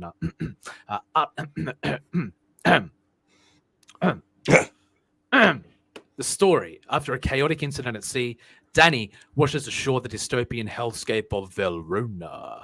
The larger story begins unfolding as Danny confronts the surface of the world's deeper mysteries, ancient secrets, and the insanity of unknown hyper-technologically advanced civilizations. Of course, there are many within the universe itself, many continents to explore, many interconnected continents. As there's a structure for a global economy there. There's a structure for there is a larger landscape for many stories to be told within this tapestry of what we're attempting to weave. But this is just the beginning as we start to walk our way through this world. So as forces beyond his comprehension propel him on a collision course towards the ever-blurring gray areas between past and future. This is Artifice Re-Animate. We're doing good for the first attempt. For our first attempt into the landscape of Comicsgate, into the landscape of our creative works, but we are, things are coming along, and we're very rapidly now. The quickening is upon us. The inevitable is approaching, and I'm sure as these insane concepts start to come to the forefront of what we're talking about now, things will begin to gain even more traction as we've looked forward and channeled these concepts into a story format. These are things that I personally and I mean the team that we're working with seem to finally begin to start to become very passionate about themselves. So at least at the potential level. So if you want to do that, you can get in at the original wraparound cover level. It'll be $20 USD, $10 shipping if you're in the US. Outside of the US, this is just an Australian, but it'll be $15 shipping, I believe. That's the original wraparound version. Got the Illyria variant version. It's like the reflection of that. And if you want to pick that one up, Judy, go right ahead, bro. There you got the one of each tier. That'll get you, one of both. Got the original art fan tier. Collector's combo. The original art pages are for sale. Every page drawn by Vic will ultimately be up for grabs as well. There's 59 of those left to claim. Or you've got the Illyria variant artwork available, one-of-a-kind piece, as well as the wraparound cover piece. But, of course, my favorite tier, if you want to get drawn into the book, become a member of the Plasma resistance militia group based in Verona. You'll be drawn into the book. You'll send a picture to us, and we'll pass it on to Vic, and he'll draw you into the book. We've just begun to have our first lot of plasma recruits drawn into the book. Very exciting to see. Vic's currently working on those, but he's a very busy man. He's got his hands full with Beowar. He's got his hands full with Lightbringer. He's got many people who he's beginning to starting to work with, and that that has been an ultimate ambition of mine, is to help Vic to make this as a stepping stone to get to where he wants to ultimately be. So, of course, you'll get a copy of the book with the plasma recruits here, and a copy of the Illyria variant poster. But this is Artifice Re-Animate. Please do us a favor and potentially share this out. Tell one person, to say, hey, check this out. Check out what these guys are up to. They're up to some shenanigans. They're up to some interesting stuff, And as things progress further and further, especially in the landscape of society, we'll be here telling our story, pouring our hearts into our creative works in the hopes that people will enjoy what we ultimately produce. So that's Artifice Re-Animate, y'all. Check it out. Links in the description. Links in the chat too. And the chat right now. Thank you, Medical. Okay, let's check out the chat. Ryan Carnell says, all forms of belief have their instituted dogmas. Scientific thought and practice is no different. You must believe the past and never question it, for it may upset the present and the future. So that so that's an interesting concept. And I know there was a bit of tongue in cheek there, but you can exist within the mindset that one potential concept that you can exist in is that reality is ultimately fixed, and our very existence is designed in a sense to make minute scale changes to the outcome, which ultimately go down to ripple down the line and create a new trajectory for the collective for the collective reality to result in the singularity. I'm not saying that that's that's the ultimate idea behind Artifice Re-Animate, but you make up your own mind, because that's what belief's all about. So you're free to believe, but within cast aside the dogmas of the scientific dictatorship to propel us into new paradigms of understanding, to rock the boat in a sense. I'm proud to be one of those people who has taken it upon himself in his life to rock the motherfucking boat.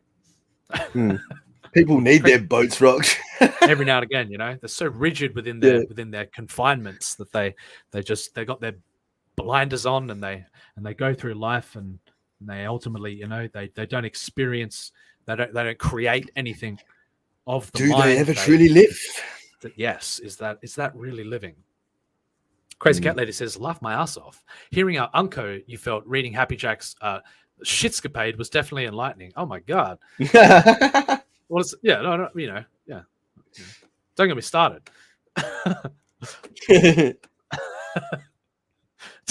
Does one want to dwell in fucking shit all day, Crazy Cat Lady, or does one want to elevate their consciousness to a beyond the rolling in mud? I mean, wallowing in filth, wallowing in crapulence. Yeah. Ryan Cardinal says, which is why current replication crisis is so interesting. To define replication crisis. Replication crisis is an ongoing methodological crisis in which it has been found that the results of many scientific studies are right. So we can come up with mathematical hypotheses, but at the end of the day, if you don't have the means to produce an experiment that will ultimately test the parameters of that hypothesis, then you're ultimately at a standstill of what can be proven. But and that's one of the most frustrating things about the scientific method, is that there must be a practical application. There must be a method in which you can not only produce a reproducible experiment, which can be peer reviewed, tested time and time again, withstand the test of time in a mathematical sense, that the math ultimately proves the reality. You know, and you run into that thing all the time in psychology. As soon as you start entering the realm of the mind, and you know, to do with anything with medicine, from anything from the placebo effect to you know, all of these counterintuitive these counterintuitive hypotheses, I guess I'll use again, that, you know, that bump up against what we currently believe is true, but are ultimately unprovable because of our inability to produce an experiment which tests the fundamentalities of. The only thing I know for sure is that I know nothing. I know nothing too. Nothing's a really cool guy. Nothing's a really cool guy. Good bloke, man. Yeah. So Crazy Cat Lady says, so second hour is Jess friendly hour. I like it. And then she smirks. We've got Devil Flyer in the chat. We've got Rex in the chat. He says, hail crew. What's up, Rex? How you doing, Rex? man? We've also got Rex. There we go. We've got Rex popping in the back. Everybody, welcome to the stream. Mr. Devil Flyer himself, Rex. Boom, boom. Welcome, Rex Christian. How you going? How's it going? Good, man. How you doing? Yeah, good. Doing well. Man, a few words. Oh. Well, I mean, got stage fright, Rex. I can fall into that category, but yeah, sometimes you know, you just got to let loose. Sometimes, Rex, you know. No stage fright. You can tell by the jazz hands there. So Rex has a campaign right now as well, Devil Flyer, if you want to check that out. He has just hit funding. Awesome to see. You did? Oh, I did. You did? I think it was yesterday. You did. Yesterday you hit funding. Yeah, I got a new backer today. Very nice. Very good. Yeah. Congratulations. So had a great Ryan show. Cut. Knocked it out of the park again, I think. I don't know. Excellent. I think I saw something a little bit from Lorenzo posting something in the voltage. Oh, yeah. He's good about that. Yeah. So he was my number one backer, which is common first knowledge. backer. He obviously first sees backer. something in you, Rex. Yeah, he believes in what you're doing. So Yeah, Lorenzo's not bad for a lizard. not bad for sleep stacking. Yeah, I was Yeah. like, well, at least there's one. Hey, Ryan. Yeah. Give it time, Rex. Give it time. Give it time. Give it time. So again, following up on that, the concept what we were just talking about, the Run Cardinal says they have been going back and trying to replicate old ass experiments with very low success rate. That's interesting.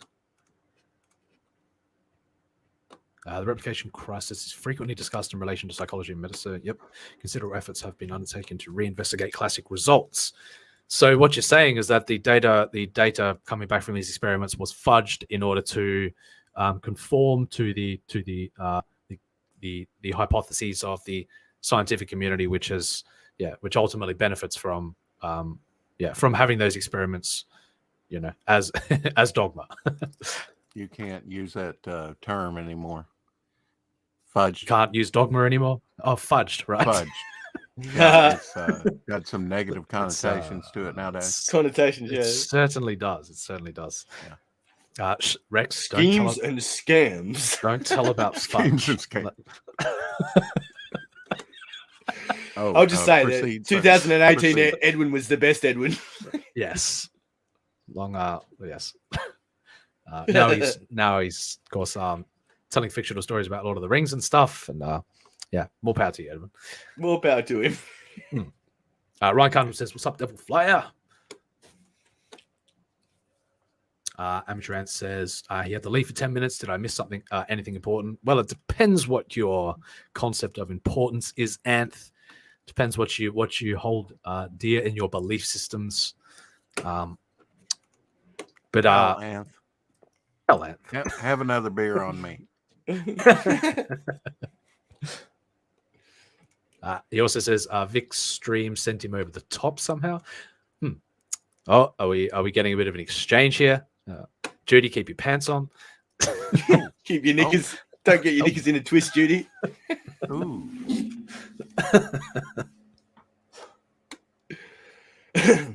All right. You like keep it down in the chat. All right. We're a fan of Vic around these parts. Fan of Rex around these parts, mate. So.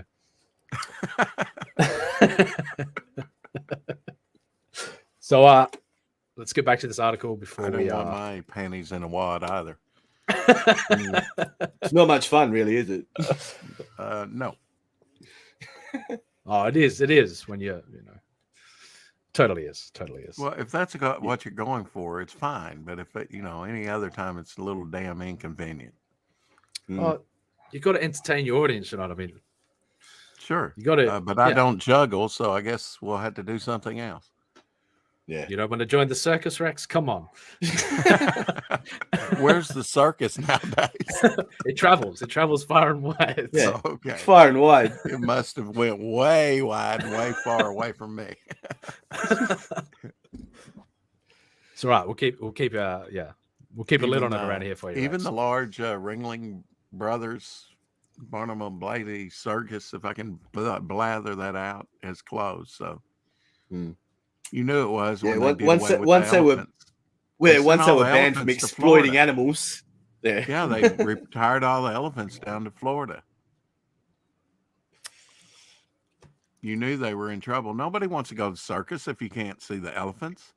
Exactly. Elephants are the #1 attraction. We don't have koala bears here. Come on. Nobody goes to the circus to see the ringleader. That's right. The ringmaster. That is absolutely correct. I just got circus music in my head now. Oh, look out. We got Darth Maul in the house.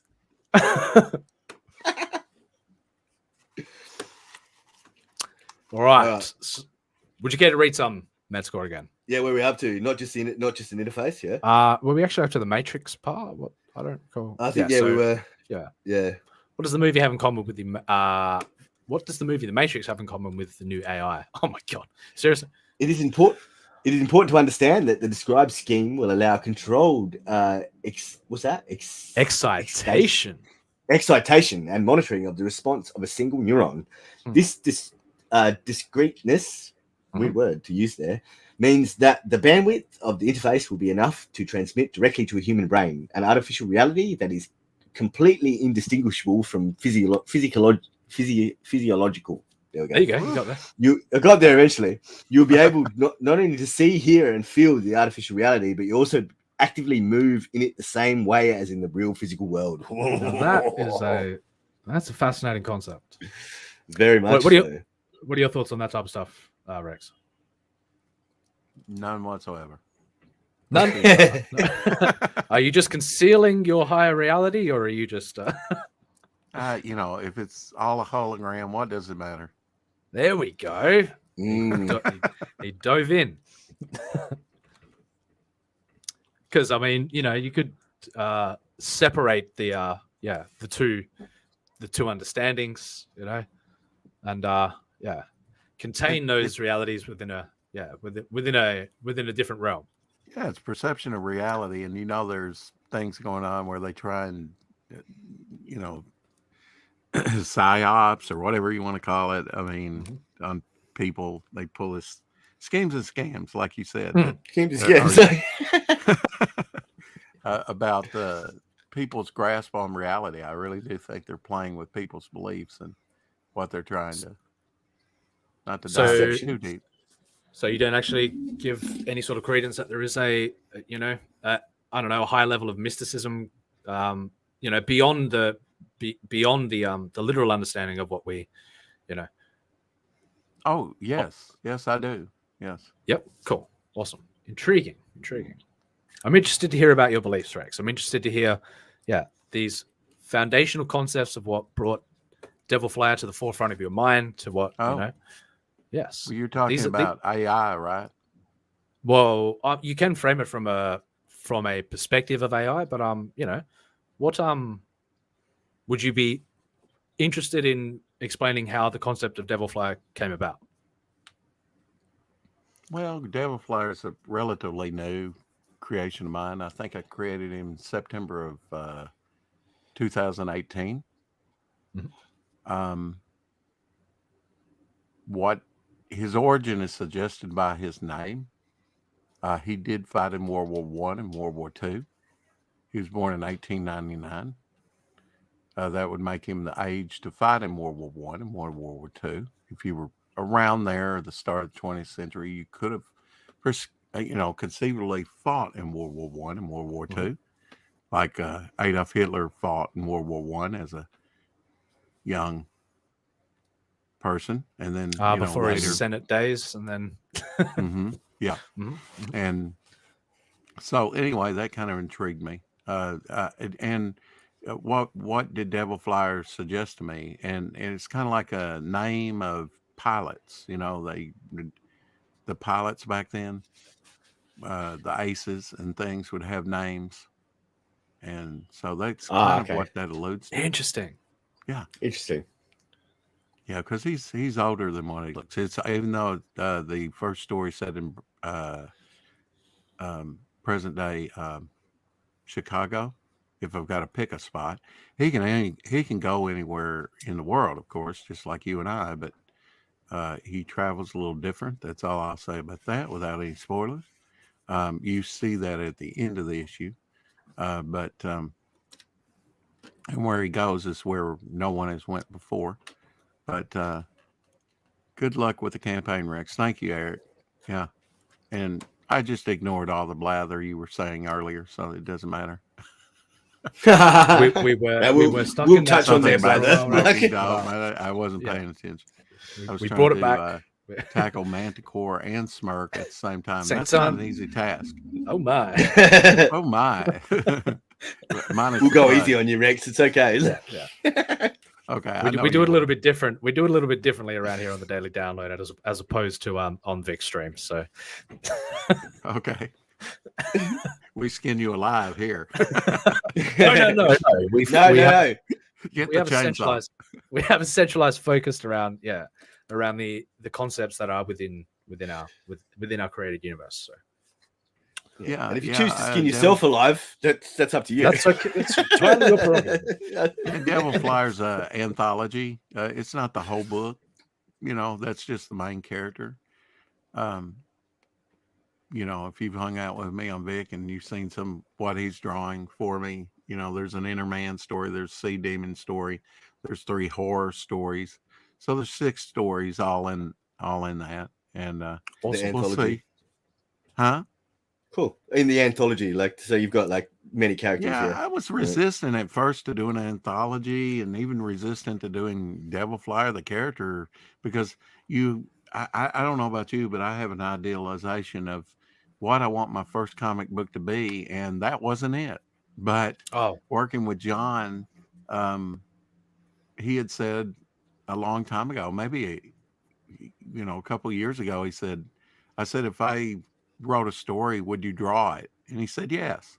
Well, then I waited for the most part of a year, if not a year, pitching him other ideals, sci-fi ideals, something we could work on together.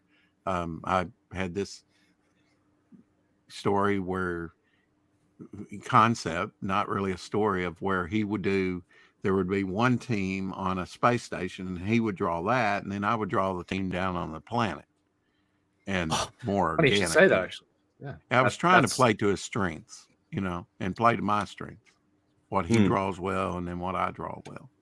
So in good writer, Crossbones and Cosmos, that was the sort of the one of the initial concepts was doing the in the sky as opposed to the perspective on the ground, with a I'll just say that very, very interesting sync there, man. So hey, Vic King's in the house. He's finally got home. The King himself. What's up? So I'll bring up the Devil Flyer campaign while we're at it. So, well, I appreciate it. No worries. I just want to come in and say hi. Yeah, that's cool, man. But you know how we do. And we're all for helping other people realize their dreams. So yeah. This is just the ash can. I hadn't, till Peter Samedi said I was going to leave it up because I put ads out in Alterna books. I put 7 ads in 5 books, and they all had QR codes. Do have QR codes, but he says they may not be out till April or June. I'm like, don't know if I want to leave it up there that long, but I might. I'm just trying to get. Oh, sorry. Yeah, go ahead. I was just going to say it depends on from the creative process to the printing process, but I didn't realize he was waiting that long to actually get the ads moving. Yeah, he said March might come out. The books would, but and I can't remember what he was citing. If that was a printing problem, a paper shortage, or what. All right, let's go over some. So, all right, I'm diving into the universe. So, a devil's weapon is needed to make a difference for good, or is it? Everything might have its price, but what if that price were too high to pay? What would you die for? Oh, deep, man. So we've got the perks over here from Rex. Yeah, one copy. Yeah, and if they get 1 copy, I give 2 copies. Nice. And they'll get 4 trading cards instead of 2. That's going to come with it. There'll be an exclusive 0 card and number 1 in the card set. And then we'll continue on the cards in the main campaign. Nice work. And everyone gets a remark on the cover of Devil Flyer, his head, little remark to make it unique. I wanted to I had a friend offer to hand color everyone, but I mean just paper stock and I was under a time crunch, to get this out and I was shooting for March 1st for the main book to launch as well, but I didn't even on this. I didn't even get all the. So this is just a Ashcan, like a introduction to the universe. Water tester Ashcan. It's not the 48 pages, right? I said try before you buy. So yeah, well that's fair enough. And they'll get this long before the book comes out, because the main book will be out hopefully in the fall, because I was trying to go to the For Fans Fest, if they hold it in early November, is the last I heard from Billy Tucci. And so rush. And John took about a little over a year. He did the pencils and the inks. I've done a bunch of trading cards for this campaign. Of course, Vic's been working on some things, and I'm going to have Doc Blaylock do a piece for me. Very nice. To be determined. And that's going to be a poster. That's page 2 and 3. And I think the colorist has just nailed those 2 pages down, and he's this is what you were talking about on Vic's stream the other night. Yeah. Okay, yeah. Jumping into the game is not as easy as it seems. That is for certain. Well, I initially thought, okay, I can't afford a colorist, and this is going to be in black and white. But even though I dream of it being in color, but looking into it a little bit further, I thought, okay, this could be doable.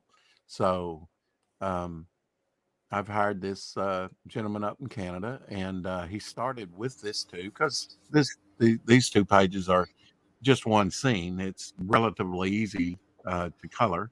And I just gave him carte blanche. I said, you can do it any way you wish, except for the costume colors. And his wings I see as white, but they always have, unless they're totally powered down, they have a green glow about them. And the trident. Very nice. But he came back with it says earlier that day, but he said it as the sun's coming up, very, very dark. And I was like, whoa, it's all blue. And then he did page 1, and he's underwater at night, and it's all blue. So I'm like, no, there has to be some contrast. Yeah, that dropped that like in half. So you got why, but I didn't even get up on this yet. It's frustrating thing when when it has to go through so many processes in order to and you sort of you lose the vision in a certain context if you don't have that type of creative control over the entirety of the process. And like control's a funny thing when you're having a collective creative works come to life. But and it really is a collaborative effort, even with John. I mean, John likes to embellish and add to, and it's like, no, I just wanted this, but because the Devil Flyer had a much different helmet. But on the first page there, the next one back, which is got cropped off half. I don't know how, but and actually, for 3 or 4 days, I couldn't figure out how to get in and tweak the campaign. Indiegogo is interesting, like to set it all up for the first time. Like it took me a bit to like sort of get the hang of it. I was literally locked out of my campaign. I had to figure out how to get into my campaign to tweak it and to add perks. And that's why it's not even further developed than it is. But I must have took this scene from a Spider-Man. I remember one Spider-Man where he's chained up and thrown into the water. And just, just my reaction of turning that cover and seeing that first splash page and going, bam, wow, I'm already in the story. Then dreams cut to back reality. To earlier that day. Huh? Almost dreams to reality. I love those. Yeah, I do love those moments. Yeah, and I don't even know what really inspired it. I mean, Devil Flyer, the story for a long time, even while I was pitching John other ideas for, other projects, and nothing was clicking. And so I finally remembered he said he would do a Devil Flyer story. So I said, would you still do it? And he said, yes. So he worked over a year, penciling, inking, and he did it to scale. He did it the size of a comic book. It is amazing the scale that he got out of doing it that small, the original art. But I'm in awe of it. When you see the whole thing, you would think that would maybe affect the art, him drawing that small. And I mean, but it doesn't look like it did to me. But the colorist colored everything blue on that first page, and I'm like, graduation's a blue. Okay, it's at night, you're in the water, but Spidey was thrown in the water, and you can still see his costume colors. It may not be realistic, but you have to add that, suspension of reality. Yes. With some things. Go ahead, Smirk. Were you going to read some more, or are you just kind of reading over that? Or? So I will. Devil Flyer, A Devil's Weapon, has been a passion project for John and I for nearly 2 years to bring to you, we hope. A comic experience like no other, a lone figure who fights his past as much of his future, as much of his future. Devil Flyer takes flight in a city to stop evil from totally taking over, with dire consequences to the victor, whomever that may be. The Sky Marco crime family fights in a game of death. Winner takes all against our Stark hero. Nice, I see what you did there. Win or lose, heads will roll. We see the high-flying Devil Flyer embroiled in a conflict that will take him deeper and closer to a darker conflict and truth about himself in the world he protects. Very nice. If you like heroic drama and adventure with interlinking characters, conflict, and consequences, you will love Devil Flyer in his first appearance in print. This leads into the main campaign launching March 1st. Sorry, it will give you a glimpse. Not anymore. That happens. You might have to go in there and update that as well, man. So that will give you the first glimpse of the clues to his origin and past. Born a man of conflict in 1899, many trials, 2 wars, and much time lost. Devil Flyer bursts upon everyday Chicago to save a city he does not yet know. The beginning of the Momentum concept universe starts within the pages of this book. Justice has a dark name indeed. Funds from the project will also go to publishing this comic, so the full comic itself, as well as help in printing of other Momentum material. Cool. So you got yourself an Inception, a beginning, which is good to see, Rex. the impact of your contribution and support cannot be understated. That's right. Anybody who does jump on board, always immensely appreciative of people who take a risk and take a chance on you. So if we are to have a successful main campaign, please feel free to share the link out to family and friends. It will be much appreciated, and all receive funds used wisely. So I've just who we got in the back room there. We have I'll just say welcome to the stream real quick, Mr. Vic King, Mr. Kang. Yeah, what's going on, gents? What's up, man? Yeah, how you doing? He will not change that icon for anything. No. The leotard. The mankini. I'll call it a leotard. It's a man-tard. A man-tard?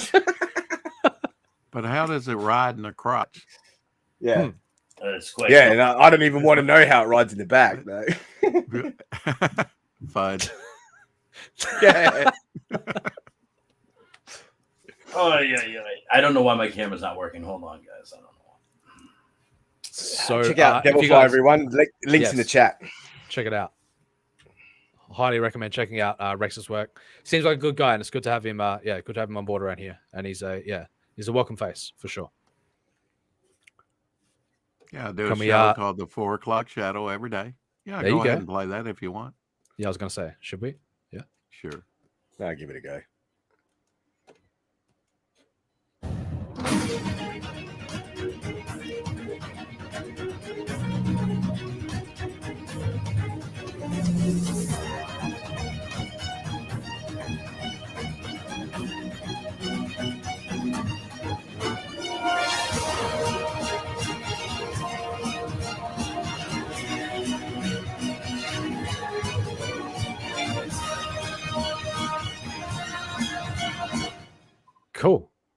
Cool trailer. Short and sweet, short to the, you know what I mean? Like straight to the punch. 30 seconds. I like it. Pedro did that for me. So check it out. Check out Devilfly, guys. Get Rex in the game. All right. And back to the article. Vic got kicked. Kick Vic. Oh, device is not connected. There we go.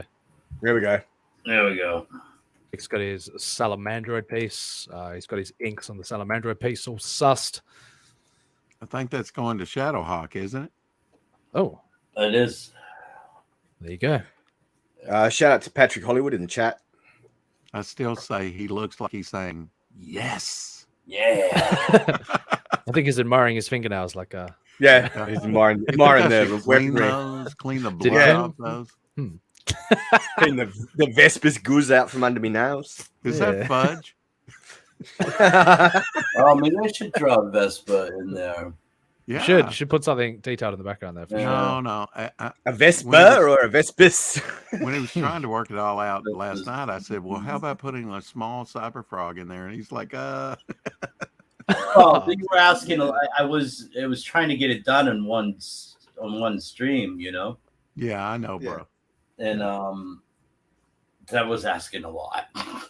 Yeah, at that moment. Draw a cyber frog. Holy shit.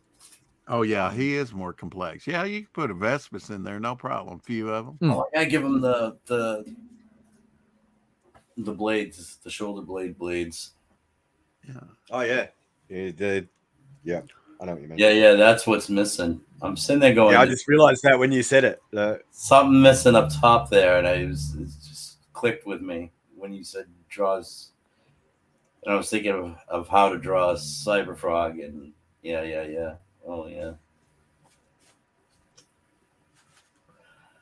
I get it. You know what? He's I got a week to do a couple things on it, so that's what I'll do. I'll put the blades on and go from there. The only thing that's missing that I can think of. Vic, do me since we have the great Vic King here, could you show some of what you worked on my campaign with on there? Yeah, some of the drawings you've done for me. Give me a second here. Let me pull them out. I want to bask in the glory of your work again. Vic, his head looks too small. He showed us his hair last night. I think it was last night. His head looks too small. He does have a smaller head, but maybe a little bit too small. I'm not sure. Yeah, I kind of wonder what Uncle E would say about that. I didn't say anything about that last night. Well, Uncle E wasn't on stream last night. I know, but I was kind of thinking the same thing as what he just expressed, that his head was a little bit small, but then I've not looked at the specs of it, so I will leave that up to you. You know, those are the kind of things you pipe up with. Oh. Oh my God. Or forever hold your peace, Rex. Okay, 2 words. Wide out. No, there's a couple things I can do. He's got all my drawings buried. He can't find them. Hold on, I'm looking. I'm just ragging on your ass. That's all. Bust your chops. Bust your chops, yeah. Everybody's always busting chops. Was today a busy day for you, Vic? You just got home. Huh? Was today a busy day for you? Yeah. I had a group of friends. They were like, "Hey, it's over 60 degrees. Let's go driving." My friend's got a convertible Mustang, and so yeah, we hopped in the convertible and let the hair out. I mean, let the hair wind out. In your hair. Yeah.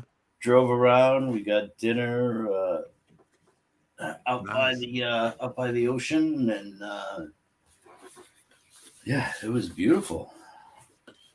Yeah, it was 70 something here, I think. I mean, we had ice like a week ago, and now it was supposed to rain, but we just got a tinge, a sprinkle. Walked on the beach for a bit. That was nice. All right. I'm sorry, Vic. I didn't mean for you to have to look through everything that you own to find Oh, those. well, unfortunately. Ransack his apartment. Unfortunately, I had because I had to move some things. I wound up jamming everything all together. My apartment's gotten ransacked before. I've been stolen from before. It's not good. Oh, I have no worries about that. They'd walk through if they could even get past the front door, they'd be like. And the only other guy in the building, we lived in a building that was built in the late 1800s, and the back part was added on and completed probably in 1912. And we were the only 2 guys in there. And then when he left, and he told these other 2 guys, just go up there and you can get anything you want. Well, my door was not really locking at that time, and I hadn't had a chance to get it fixed. So they went in there and ransacked everything, took my bed, table, threw everything in the floor. You couldn't walk anywhere without. I had first thought somebody had a fight up there, and then I just went further and further in my apartment and saw that it was all ransacked. Everything pulled out and thrown on the floor. I had movie props and things broken. But and then turns out the guy that had been living in the building that told them they could go up there and do anything they wanted. And they knew somebody else was in that front apartment. They even got in my refrigerator and got some soda and then spilled it everywhere. But he was stealing from me too, because he had some of my items that he had left in his apartment. I was like, what the hell? It's not a good feeling. Just saying. Thanks for Manticore. I think it was you that was bringing up the ransack comment, the bad memories. Appreciate it. That's all right. No worries. I don't. Happy to trigger some bad memories for you, Rex. I do feel triggered at this moment. Yes. Damn, Rex. Hate to hear that happen. Yeah, and that was after the arson that burned up my first collection. That was a bad year. Yeah. No. What doesn't kill you makes you stronger, eh? That's right. Yeah, it's amazing what I've collected since '97. Well, yeah, it looks like it just made you more resilient. Yeah, resilient and intent to build that collection again. Yeah, and then when CG came along, I thought, okay, here's a device where I can finally do what's on my bucket list and make a comic, and not just that, but springboard my universe off, and all these characters that I've been world building for decades. Some viable, some not, but I have over 100 viable characters, I think, that can at least be supporting characters, if not books of their own. So it'll just take time. And just filling out the book, I decided to add, and that he was developed a little. I put CBM in. I'd always thought to put Inner Man in. Yeah, that's Vic's rendition of Devil Flyer. Amateur Ant says, "What doesn't kill you makes you very weak." From Norm Macdonald. God rest. Yeah, well, isn't that interesting? So Vic with a K wants to know: does Devil Flyer have a story of when he killed somebody down yonder? I will just say that a true friend will help you bury the body. Oh my! Yeah. Oh my God! That's what I'm told. Anyway. At least not rat you out when you do. Wow. No, but I knew who cut the wee off this guy and stuck it to him with super right glue to his on his chest. On his chest. Interesting placement. I think that's where they did it. I don't know. Yeah. All right, shall we get back to this article and wrap it up? Because I've got to head over to Jack's channel very soon as well. You have to head over to Jack's shower? Sure, Vic.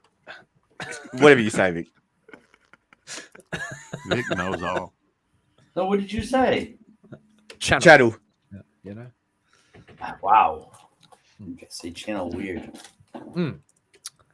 So where were we in this article? After the Matrix bit. To keep the so instead of words and letters, only nervous impulse. Interesting. So tell me, I came in late, guys. Heads up, it's on AI. What is this article about now? Just brief the synopsis. Entirety of the article is about individual artificial intelligence, a new technology that will change our world, change the world as we know it, Rex. Okay. Yeah. It's the end of the world as we know it. So instead of words and letters, only a nervous impulse. Thanks to the new type of neurocomputer interface, the brain and computer will be able to exchange data directly without using intermediate communication protocols like sounds, commands, or letter symbols. The brain and the computer will exchange information using a set of impulses of immediate meaning without symbolic interpretation. As a result, interacting with a machine will feel more like working with intuition than interacting with an electronic device. Ooh. So mutual adaptation of components, brain and machine, will take quite a long time. We'll see about that. From several months to a year. But it will allow ignoring the language barrier and even literacy. Unlike modern computers, yes, even a person who cannot read and write can use the new personal AI system. I just feel like you're reading yesterday's news, because what you see yesterday's news tomorrow, Rex. Okay. Yeah. Well, it may seem cutting edge in today, today's issue, like when they first started cloning, there was cloning things out there, but things are so accelerated now. Who knows what they're working on secretly? Yeah, well, they say that like any information released to the public is at least 10 years behind. With technology today, it's the opportunities are there, sure, but how do we know that this article itself wasn't written by an artificial general intelligence? We really don't. We'd like to believe that we do. Belief is an interesting concept, Rex. It is. We've been speculating upon that. Yes, seems to be the topic of debate in today's stream. Oh, mind is a terrible thing to waste.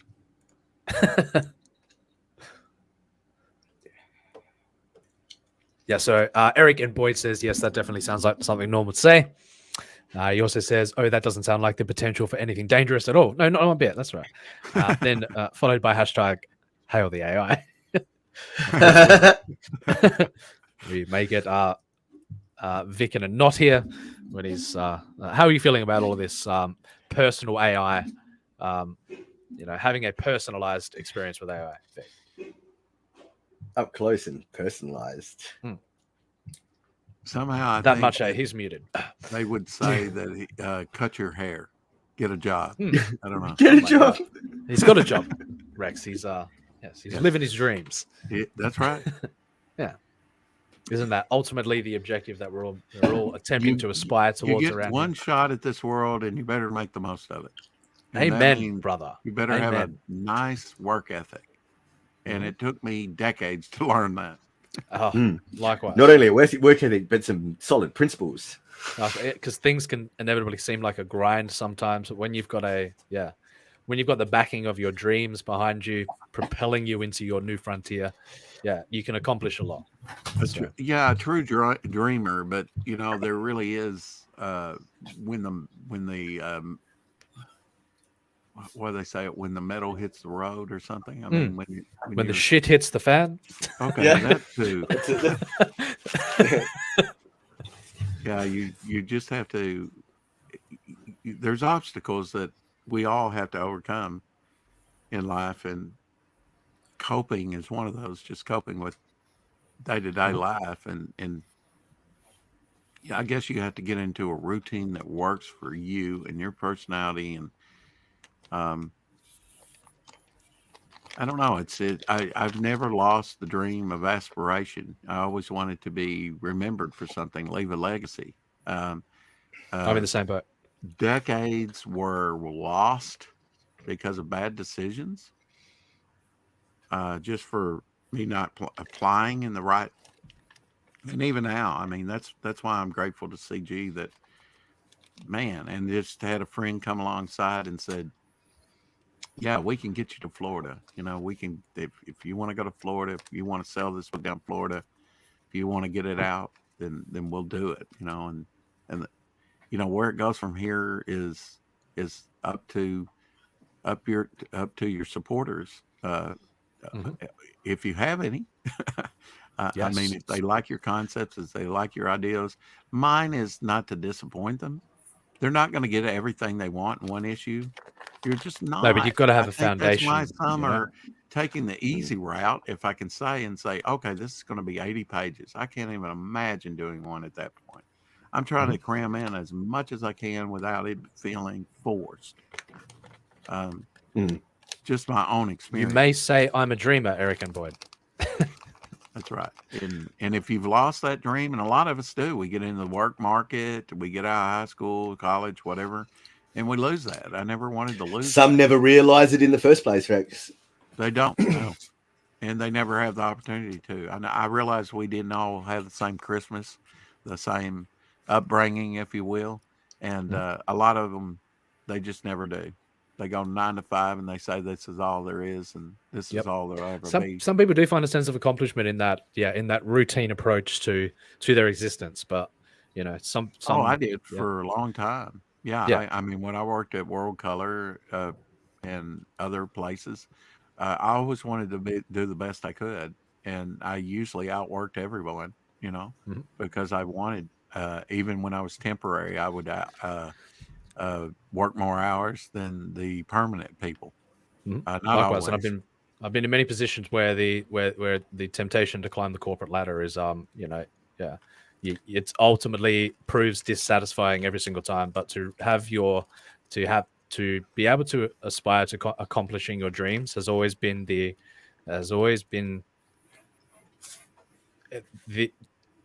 only thing that has motivated me to aspire to the greatest form of myself. So if you're looking for a corporate pat on the head, you probably won't get it. Generally, jobs have let me down. Managers have let me down. At the end of the day, they treat you like a number. Yeah, and they'll chew you up and spit you out and spit you out and pat you on the head leave you in the gutter. Door. Yeah. So I think it's a daunting task to work for yourself, but ultimately you have to take your own health into consideration, because only you know how you truly feel. I found that out with someone who had cancer, and doctors would look at him and go, "Why aren't you dead?" Same thing with what you want to do and aspire to. You have to take, if you work for yourself, then you take the responsibilities, you make the sacrifice, and then you do what has to be done. And not everyone's up to the task. And I wouldn't recommend doing that. It's a difficult thing to juggle, for sure, and especially entering into the in the frontiers that we're approaching now, where there's no sort of clear cut, dry way to approach this sort of thing.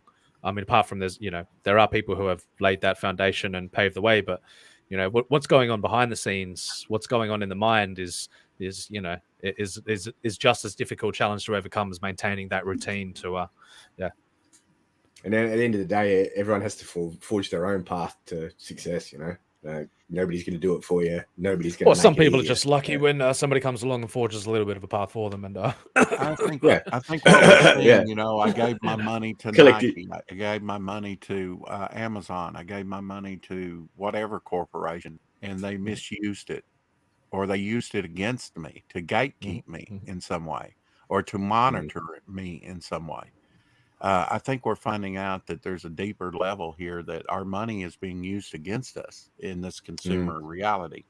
Called not just in the consumer sense either. It's in the taxation sense. It's in lots of different ways. Yes, yes. But I took a stance a very long time ago where I was seeking sort of to participate in solutions to those, to those monetary problems, to those reality problems, where even though you may not inevitably get to the point where you're able to, revel in the completed state of that, of that kind of system, but you're ultimately you're becoming part of the solution rather than the problem. The problem, yeah. But if you think you're going to go in and peel back the layers of the onion and expose something, you probably got another thing coming, as the song says. It just goes so deep, and technology has taken it into such a realm. You just got to think that of a caveman playing with a hydrogen bomb and beating on it with a stick. I mean, it's just not a good combination. And society, at least in America, especially in the 50s and other things, when we were developing such technology as the bomb, people were going, "Are we moving?" They would question. Now they don't even question. Are we moving too far, too fast? Well, you can ultimately question that, and they don't want you to question that. No, but just do it. That's one of many things we cover around here, Rex, is that concept, but just projected, to this, within this AI context. Things can ultimately be used for good, or they can ultimately be used for bad means, like with the nuclear bomb. But then you've got the potential of providing sources of energy. But they can also be used for destruction. So you got to be, Sure. I mean, nuclear energy is clean energy, and it's theoretically, but theoretically, I wouldn't necessarily say fission is a it ultimately has a byproduct. But then you've got, they lay the foundation with the fission idea, and then they fight over it for 70 years, and then we can always put it on the moon, and then it will explode, and you've got Space 1999, where the moon goes out of orbit. So there you go. And then the title, and then we get then the whole world goes, and then the whole world goes. Yeah, if that actually happened, the Earth would just crack too. If the moon left orbit. Can't put it in the moon. Can't put it on the moon. There's glass domes on the moon. Oh, yeah, that's right. Nazis retreated to the moon. The moon's just a big Death Star, mate. We don't want to poison the aliens. That's right. We could. All the elites living on there. We could shoot it into the sun, but something would go wrong, and it'd probably come back in our atmosphere. The sun's just looking at us like, dude, I am a giant fission reactor. What are you? Yeah. What you trying to prove? Do you even Dyson sphere, bro? Oh, look at the kids playing. They're lighting matches again. How adorable. How adorable. Maybe some cosmic AI is looking upon us, maybe looking up at us, or maybe with down AI, us. I think probably the largest leaps forward, and probably in the in the space is in the Asian market, where they have a different mindset about AI than I think the Western world does somewhat. And they do see commercial potential. I think that's where a lot of people pursue this, right? If you see commercial potential, you and then there's the whole Elon Musk and everything. I mean, we have made billionaires out of these people, and if they don't, nothing saying about Musk, but I'm just saying, just like the corporations, they have a lot of leverage power, a lot of lobby power. And if it's counter what you believe, there's that word again, you're out of luck, I guess. Well, you do see Elon Musk fighting against those very concepts by in how he conducts himself, and ultimately how people conduct themselves comes to the surface. He's the only one that's actually shown any caution when it comes to the whole the AI aspect. Everyone else is like racing ahead, and he's the one that's trying to make us see the I mean, he's ultimately racing ahead, but there are people who want to milk every last penny from staying still, and that's rather than look forward and produce these, I don't know, sustainable, these innovative new technologies that are ultimately going to radically change the landscape of our understanding, so of our collective understanding. Yeah, and if we would somehow laser focus and pull our resources, I have no doubt that cancer could be cured. Yes, but treatment for cancer is far more profitable than exactly. Right. I'd risk to say that they've already done it and they just won't release it because the pharmaceutical companies don't make money from cures. I went to school with some very, very, very smart people who went on to some very elite colleges and became scientists that were studying cancer research. And there are several different quote unquote cures for different types of cancer that are out there, but they are not allowed to go forward with them because the treatment issue is much more profitable. I believe that. There was an intriguing thing where you program nanobots to adhere themselves, go to the place where the cancer is, and it may be a place that's inoperable. Where you can't physically operate on it. Physically operate. My uncle has that in his throat right now, and thankfully he's went through treatment and it's clear now, but he'll always have that there. He can't get it out. But what these nanobots were said to program and go to the cancer cell, latch onto the cancer cell, then you shoot the body with ultrasound, and then it causes and what it is a little chip of gold in the nanobot, and it causes that gold to heat up and causes the nanobot to heat up under the sound waves, and it explodes the cancer cell. Intriguing idea. There's also like treatments with hyperbaric saunas or hyperbaric chamber or infrared sauna and CBD oil, and apparently that triples your white blood cell count. Yeah, what could be better than the body's natural immunity to combat these? But ultimately, I do know a fair bit about cancer. I wasn't just being tongue in cheek the other night. And it's like, I'll just say, our body's we need to increase our body's natural ability to fight these. It's the most efficient way forward, if you ask me. Yeah, I mean, you can say that. The internet has been a landslide for information. I'd say that you could get a PhD on YouTube or other. You better believe it, Rex, because that's what I mean when the landscape is changing as well. Is that you can go out and self-educate, but you won't have that piece of paper at the end of the day. But you will have the ability to think for yourself. You will have the ability to draw these accurate conclusions about Yeah, I mean, rationalization, critical thinking, it's not taught. It's frowned upon. It doesn't want, when the teachers, when you know more than the teachers, there's a problem. Yeah. Well, that's part of the reason for the dissolving of critical thinking in the school systems is that information is much more attainable. So they actually have to try and teach you not to think, so you don't go looking for the information. Right. You know, the majority of society does like having their information spoon-fed to them, and it's nice. It's a comfort. It's a comfortable, way of conducting yourself that some higher authority figure has ultimately, is taking care of you, has your best interests at heart. But when you start to pull back that veil and you realize that these institutions are, they don't necessarily have the individual's best interests at heart. That's when you can start taking control of your mind. You start taking control of every aspect of the self, and start thinking bigger than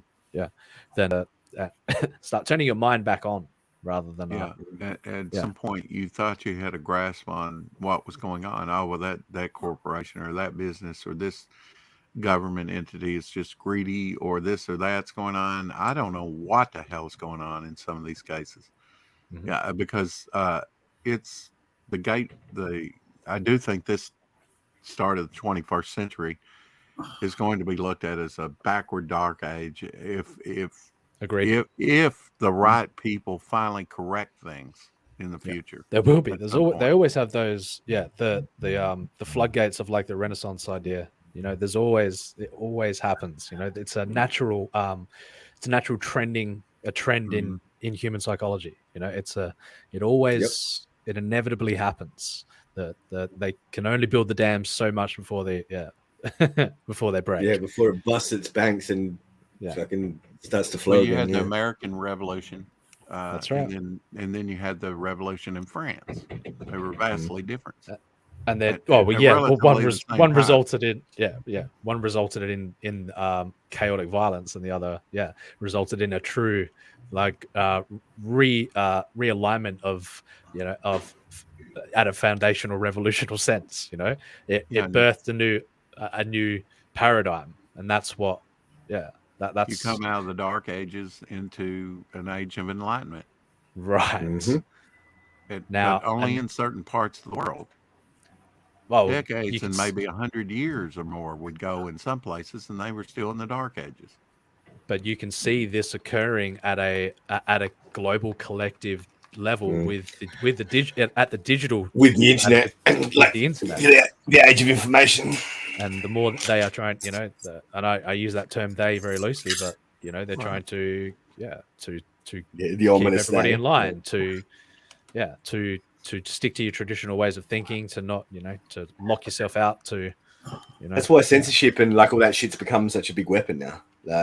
Because they now, if they can't stop the information, they'll censor it. You know what I mean? So they encourage suppression of thought.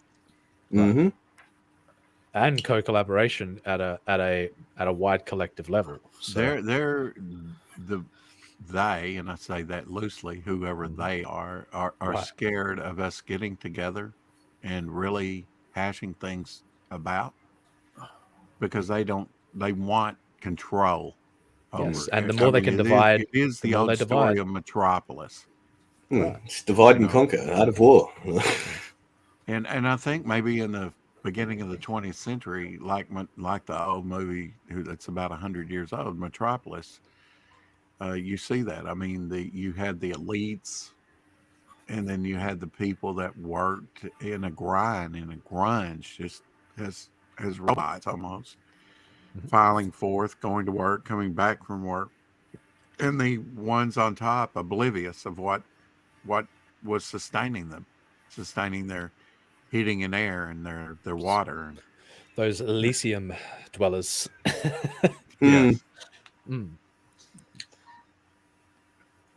Yes, it's But I mean, the concepts of everything have been around for a long time. I mean, there's nothing new under the sun. But the way we deal with them has to change, because technology has dictated that, and misuse of technology and thought and what it is to actually be, quote, a leader of something, or has changed. And those foundational ideas of what underpins that. But there are some real scumbags out there. You better believe it, man. That's and the media just perpetuates that. You know, I mean, the media's on the top of the list as far as I'm concerned. They may not be the Leviathan, but they're the arm of the Leviathan. Yep. They're the symptom and not the disease.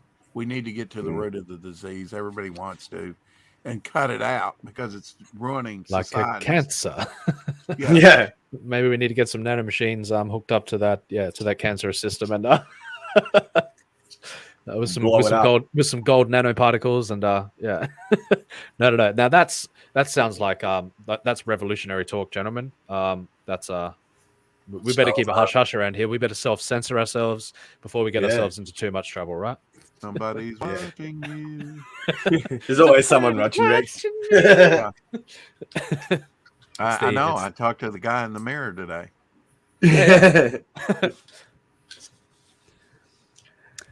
Hyperbaric. Eric and Boy says amateur ant. Then again, the hyperbaric chamber did little for Michael Jackson. So yeah, pity about his doctor drugging him to death. But hey, no. Yeah, these so-called smart people are in our mind. You know, this guy must be a genius. I mean, to do Thriller and to do all these albums, and no doubt he was a talent even at an early age. But dead at 50, you know, same thing with Prince, and the government got like 150 million of his dollars out of about half, simply because he didn't have a will. Mm-hmm. This is Prince I'm talking about when he passed away. Mm-hmm. How smart is that? The man did make himself a symbol towards the end of his days. maybe that's the ticket. Yeah, I mean, if you had $300 million and you don't have a simple, you know, in 30 minutes or less, you could make a simple will of where you want your money to go to after your death. If for no other reason that the government doesn't get it, you know. Yeah, if for no other reason that they don't come in and take half of it. I mean, during Steinbrenner's time when he passed away, if there wasn't a loophole in New York, the family would have lost the Yankees. They would have had to sell the company to pay the death tax, which is ridiculous. There should be no death tax whatsoever. There should be no death tax, but in several states there are. Yeah, and they tax you when you're alive, and they tax your family after you're dead, and often they have to sell the family business to they pay just the death dwindle tax. your estate by a state away, you know, piece by piece, man, and that's because they don't get enough money from everything else. Well, no, because I was going to say the money gets cycled back into the system one way or another, and it all ends up in the, in the pockets of the 1%.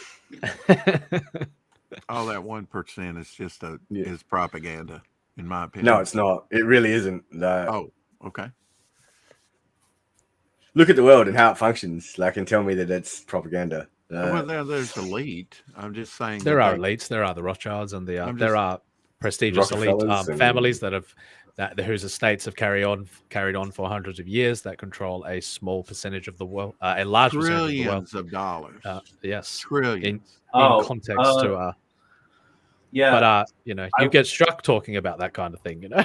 Yeah. Well, I'm not arguing that. I'm just saying it depends on what you're saying 1% is. I know here in America, the Democrats say 1%. We need to take with us, the job makers. I mean, that's the ones creating jobs. I mean, you know, they have an investment. They're assuming risk, and they're pitting each other. You know, they're saying this person has more than you. You deserve better than that. Well, okay, do what they did, and maybe you'll get it. You know, don't just arbitrarily ask the government to come in and take it from that one person that has and give it to the person that hasn't. That doesn't work anyway. Like, they've tried that, shoveling money down. It ends up back in the same place anyway. Marxism. I agree with. The Marxists tried that over and over again, mate. Like, there are families that have been accumulating wealth for centuries, as you said. I totally agree with that, and to the tune of $300 trillion. Those elites are nothing. That's just the smoke and mirrors right there. Yeah. The Yeah, they're the scapegoats. The banks, right? The biggest banks. Right, it's the centralized. It's the institutions, man. It's the institutions themselves. They're family-owned banks. They've been owned. They're privately owned banks. Yes, and they have been in power for like 500 years. Yes. And those are the true elites. You never hear about them because it's not a family name that's on the bank. You know what I mean? Right. So what you're saying is that hyperdimensional hyperdimensional aliens, lizard people. Yes, that's right. So lizard people, guaranteed. Yep. We have found the root of the cause. We're looking at you, Lorenzo. Lorenzo, we are onto you. We shall we shall send our gold nanoparticle bots your way. No, we just sell them the $1 million tier. You don't want us to out you, Lorenzo. You'll buy the $1 million tier. You know, one of the more horrendous things that I heard is what happened to some of our delegates down in Cuba, and then over in the Orient somewhere too, right? They're experiencing headaches. They don't know. It's the enemy you can't see. They're being bombarded secretly by microwaves or I don't know, sound waves or something that's causing people to be nauseous. I mean, you can dive deep on this, but you can. There's so many conspiracies around that. I've been there too, man. I spent we both spent years. I spent years down that rabbit hole. You know, driving myself mad in order to come back with wisdom, true wisdom on matters. That's the thing, though. You got to know when to pull back, man. With that shit, like you go too deep, like there's no getting back. And it takes you down the nihilism route, and resistance is futile. Yeah, resistance is futile. You never count your money. You go too deep, you find fudge. Dylan draws. Speaking of, oh my god, Dylan draws in the chat. He said, "Just finished watching Batman. I was wrong. It is that bad. It was that bad." Had a feeling. I'm going to go see it with my brother as well. Well, I've heard good reviews of it, but I am unimpressed. You'll always see those. Yeah, you'll always see those that within the landscape of what's going on out there. You'll always see the dual narratives. You know, then I need Batman. Batman Rex. Yeah, okay. That guy's not Batman, man. He doesn't even wear the helmet right. The cowl, it looks like shit. Wait a minute.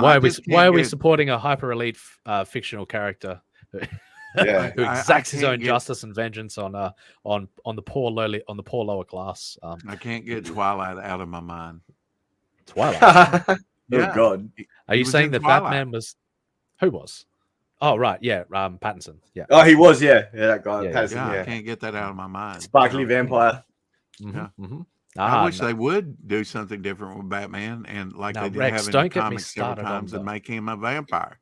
Do a vampire. Started on the Batman. meta context of. Don't get me started on that. We'll go down the crazy train. On the crazy train down the rabbit hole. Choo choo. I'm not trying to trigger you, Manticore. Takes more than that, Rexy boy. Or actually, Smirk. Smirk was the word talking. I'm sorry. I'm not trying to trigger you either. You and your Clockwork Orange. This guy. I did feature today my DVD and Blu-ray of Clockwork Orange on the show today. See, I mean, I'm not saying that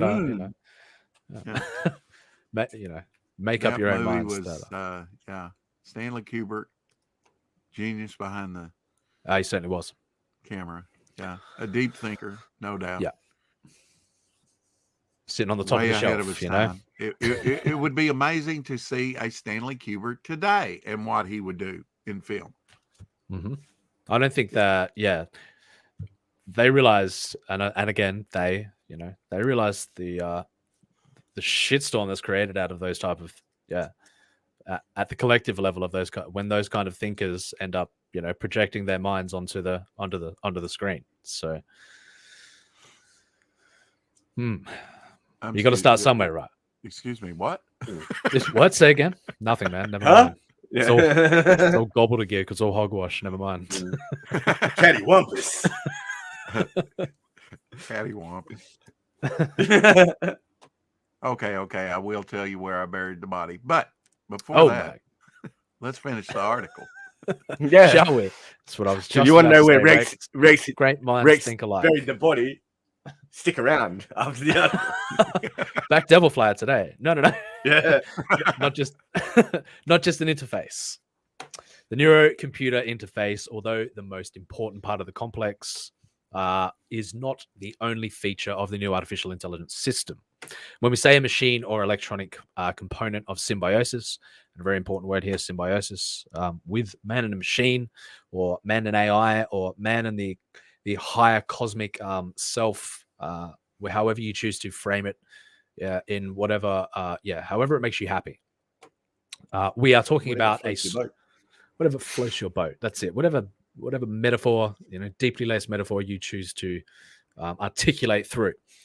We are talking about a software package that bears little resemblance to the traditional artificial intelligence systems. So I think I agree in a sense where there's going to be a radical paradigm shift in understanding of what we perceive artificial intelligence to be. And as soon as we can start climbing that mountain, where a lot of our irrational fears are just going to fall away. Of course, there will be the main ones. Ultimately, it will be a competitive system where we will have to forego our superiority.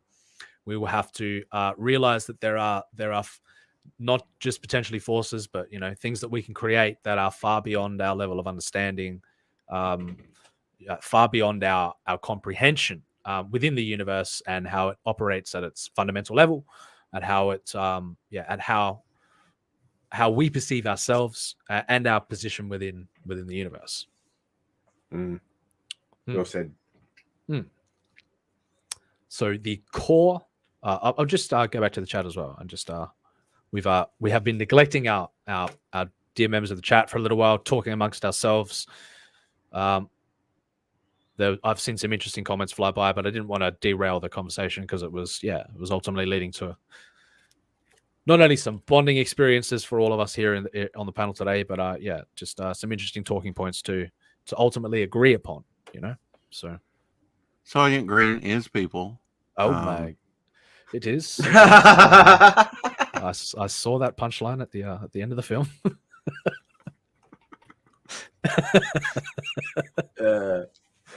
So what you're saying, Rex, is that AI is ultimately going to come to consume us.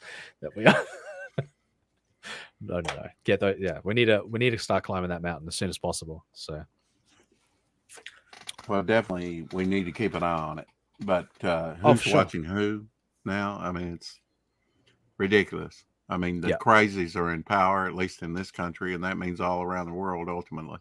I mean, you say do the right thing, they do the wrong thing. You say do the wrong thing, they'll still do the wrong thing. That vicious goddamn cycle. programming. Yeah. Yeah, it's the Hal nightmare. I mean, talking about Cooperberg, I mean, Hal, I won't let you in, Dave. You're going to suffocate, Dave. There you go. Yeah. Like those kinds of foundational, from a sci-fi perspective, like those kinds of foundational, programming mechanisms, those things that we've just come to accept as, they will ultimately be the inevitable outcome. Are ironically going to force us to create those inevitable outcomes. That's what I believe personally. So, Lorenzo Sleestack, how can I be an elite when I don't even have a wrench? What? All right, Lorenzo. All right.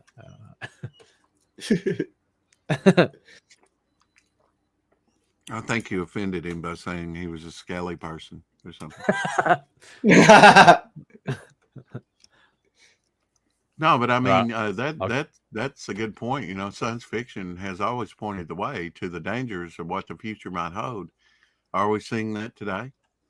Is there a general consensus? I think there's a downside to that, Rex. That we only see the negative, you know what I mean, and the things that could go wrong, and not look at the possibilities of stuff that could potentially go right and could potentially change life as we know it for the better. You know? Right, because as soon as we smell the idea of what a utopia could represent, that's when we ultimately dive down the dystopia rabbit hole. We say it can't be, it can't be possible. It has to end in a dystopia. It's an interesting type. That's often where it winds up, for sure. That's so true. We've tried to create these perfect systems to operate within that we fail to take into account the ingenuity of the human spirit, right? How the lengths it's willing to go in order to break free of the very systems that contain it. So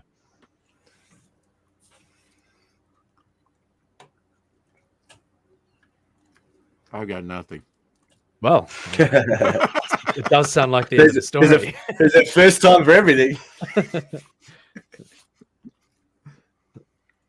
But the credits always roll, right? And then we're always looking for the sequel. We're always looking for the to be continued. We're always looking for the Marvel the after credits scene to that little teaser that comes after the credits. Yeah, but is there a general? There's something in that, I think. I don't think there's a general consensus within cultures, nations today. I mean, what used to be, we would have some kind of consensus about things, but now it's like, okay, if we can just hit here, faint here, distract people there, we can break that apart. And I think that's what we're seeing and have been seeing for decades. And at least here in America, we're some are waking up, but some are so far behind. I don't know. By the time they wake up, they're going to be in the gas chamber, theoretically speaking. I mean, the metaphorical, the hypothetical. Yeah, right. Or lose what autonomy they have. Yes, and it's the old story of Esau, where you just sell your birthright for some lentils because you're hungry at the moment. And women selling their diamonds for potatoes, right? There is that. Yes, there is that. Or worse, people selling human body parts for food. Yes, you back they will. them into a corner. They will do that. They are very reliant on the psychological state of security And I mean, men have committed when atrocities. it flooded up in New York, you had people dumpster diving within a week. They didn't have proper provision for themselves in case of an emergency, and they're waiting on FEMA and the government. And in the meantime, they're eating trash to survive. I've seen people that are like literally not above that are above the poverty line dumpster diving. So like, yeah. Well, I mean, this is all great and everything, but you know that there are stories coming out of Ukraine right now, right? Out of where? Out of Ukraine. Uh-huh. So you guys are all worried about this and everything. I get it, right? AI is a big, huge threat to humanity and everything. I don't think we're ever getting that far. And I'll tell you why. Oh, here we go. So remember, this is Vic's counter narrative and this is necessary. And ultimately, this is a necessary part of the process because there will always be a counter opinion, and that's where the true heart of the conflict lies. Is that we always have a counter narrative. So Vic, please take the floor. I'm going to make a quick. Please. I have let you have all this time and all this fun. And I'm please, not. Sir, give me that doom and gloom on a silver platter. I need it. I'm not trying please, to. Like you weren't just serving us some doom and gloom, but that's besides. Sir, I must have my dumpster dive, please, sir. So here it is. Okay.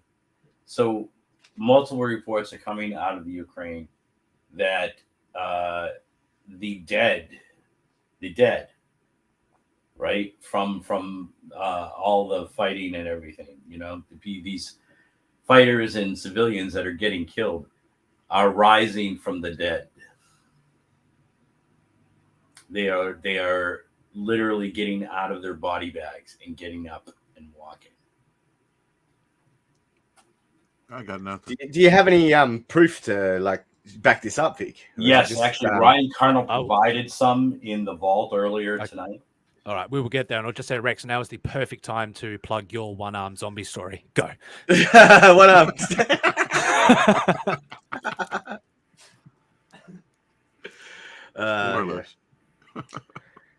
You laugh now, but I mean, zombie apocalypse. It's right here. You're living it. Yeah, without dead people rising. Dead people rising, and there's video. No, we're living zombie apocalypse without the dead people rising, Vic. Well, after all the seasons of Walking Dead, I think we know how to handle that. So let's move beyond the apocalypse. I don't know. Are these going to be like crawlers, or are these going to be runners? You know what I mean? Yeah. Are these draggers or runners or what? You know, if they're runners, we're dead. This is sounding more and more like Brain Cage and their project, World War Hell. Well, that's demons. I think we're in. I think we're in World War III now. If you want to talk, we've been in World War III for the last 2 years, Rex. Thank you very much, Manticore. I agree. Wars aren't fought the same as they used to be. Now, I'll just say that the third project in the Core Comics universe is based upon this concept of a digital war, played out like played out in the digital landscape in the metaverse, beyond ever after. Please continue, gentlemen. It's all on. You're right. The digital war, that's hilarious.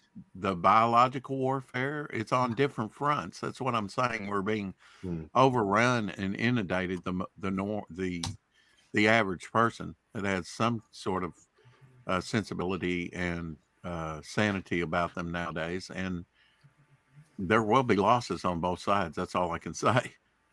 If we can say both sides, I mean, there's so many ways that they're manipulating things and bringing things to bear. I mean, they're coming out of the closet. This is the first time that, well, I won't say first time, but they're coming out of the closet more and more with what they want their agenda to be and the world to be like. And oh yeah, they don't even hide it anymore, man. God, and some people think that they can come out of the closet many times. God.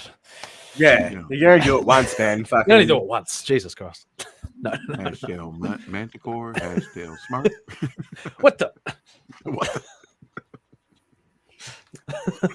I didn't hear that, and I'm probably glad I didn't. Hey, He comes out of the closet several times a day. What are you talking about? Yeah, and then jumps back in so he can jump out and surprise everyone again. You know? Surprise! I'm good. Yeah, I'm good. Close your eyes. We had no idea. We're so surprised. Yeah. Just act surprised so you don't hurt his feelings. Well, yeah, because you don't want him getting on the whole life's a bitch, then you die. Then you die, or then you marry one. Manticore, I'm just glad you made it out of the rabbit hole finally.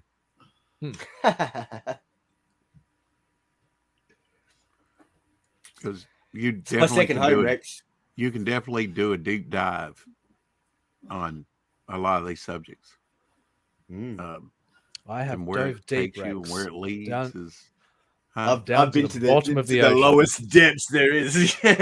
Down to the ninth circle of hell. And then came back again. Dante's and popped Inferno. on through the other side. Mm-hmm. Popped through the other side with some much needed and much earned information. Yeah, you need to really stop complaining about that. Ukraine, give me your 16 to 16-year-old men. Meanwhile, women get to vote, not have to die for their own country. Shaking my damn head. You need to stop complaining about that, because here's the thing. After all of this, Ukrainian mail order brides are going to be extremely cheap and reasonable. Whatever's left of them. Most of them will probably be trans, but hey. All right, let's calm down, you lot. Here, if you want to share the dead rising, I've got it queued up, ready. All right, let's go. So this whole idea about, let's get back to this whole idea. Let's let Vic have his fear porn for a little while. Let's get back to this idea about individual AI, right? And I heard a couple times, like people sticking up for Elon Musk, like, oh, well, at least Elon Musk is like, he's the only one who's like sounding the bells that there might be some, possible, repercussions with all this, and it needs to be handled carefully. Meanwhile, Elon Musk is literally the man creating the device to attach an AI to your fucking brains. What if the AI? What if it's just a metaphor for something that's already happening and people don't realize it? It's not happening. Isn't it? No, Isn't it, it's not happening. So let's quickly. You can shut off your computer today and walk away, never turn on another computer device, and be able to figure out how to live. We're going to have to cut this segment short today because I do have to head over to Jack's channel. I have made him I think it's been postponed to 12:20, which I'm not sure what time. Oh, 12:20 now. Yeah, I think so. He's got a sick kid, I think, apparently. It's 12:20 now. Okay. Okay, good to go at 11:40 if we need new links. Or is he an hour? Is he an hour behind? He's in Central Time. He's in CST. All right, so it's only 11:20 his time. Yeah, it's 11:20. Yeah. So it's good to go at 11:40. He says so. All right, so that's 20 minutes. So I got to wrap it up. But we're going to continue on this article tomorrow, gentlemen. You are definitely welcome back if you wish. If you want to continue the conversation, because these type of I'm a bit of an intellectual, just a just a bit, no. Just a God, I say one bad thing about the. No. You shall have your moment in the sun, Lord Victor. Savior, You'll have your moment. You'll have your moment on the pedestal, Vic. That's right. Tomorrow, here, same time, same bat channel. We will continue this conversation if everybody wishes. We'll pull up the article. We'll get the ball rolling again, and we'll contemplate the magic of emergent properties. And you may actually be able to hear what I was going to say, unless of course Elon. I Musk will, gets to me. But unless of course Elon Musk gets to me before then. Hey, I will ensure we'll that pray won't for you, happen. You're being gay prayers. Gay kept. No. See, there's always this is the mirror of the debate. So I want to give it its full the respect that it deserves, and of course it'll ability to gather your thoughts on the matter, how you're going to project to present this argument to us. And everybody's welcome back to. But here is the after credits. The after credit special is everybody gets to plug and pitch their books right now. So, Rex, if you care to plug Devilfly for us, the floor is yours, good sir. You bet. Right now, it's the ash cans up. You'll get the first glimpse of the hero that you're seeing in my icon right now, Devilfly. Full book will be 48 pages. Of course, that comes a little bit later. Trying to get that up and running right now. We'll have 3 superhero features and 3 horror features, so 6 stories in all. And we'll see what else: pinups, cards, bookmarks, the accoutrements that come with the normal campaign. It's a daunting task for a first time CG or creator to get something up and running, but we shall overcome. And thank you for having me on. Anytime, Rex. Always a pleasure, man. Vic, what have you got going on, my friend? Got everything going on, man. Just everything, literally everything. I went out today. It was nice. It was 60s. Went out with friends. It was great. So now I'm just trying to reconfigure myself back into the workflow, the work scenario. This, of course, people complained that the head was too small on my prior, and so now I'm just going to redo the whole damn thing. Expand and you know what? It's much better. So and Shadowhawk will buy that one too. There you go. What about your projects, Vic? Tell me about Bay of War. I really want to know about Bay of War. Bay of War? Beowar has gone under is under some very interesting growth right now. I story wise, I've expanded the story. I've refined it. I've got layout pages done for it. I just got to get some finished pages, and then I'm gonna launch it fairly soon. People are calling for me to launch it soon, so they are. I'm just gonna go ahead and do it. But I want to get some of the work done. Also, I have we created a backup story, a character, much like in Savage Sword, you'd always see these backup characters. In these books, like I think Conan would have like Call the Conqueror or something, you know what I mean? Or Red Sonja, have a Red Sonja backup story. So Beowar has his own backup story character called Alizon, the Bloodletter. Oh, yes, and she is a vicious, savage barbarian who is possessed by the Blood Crone, who comes out and sends her on a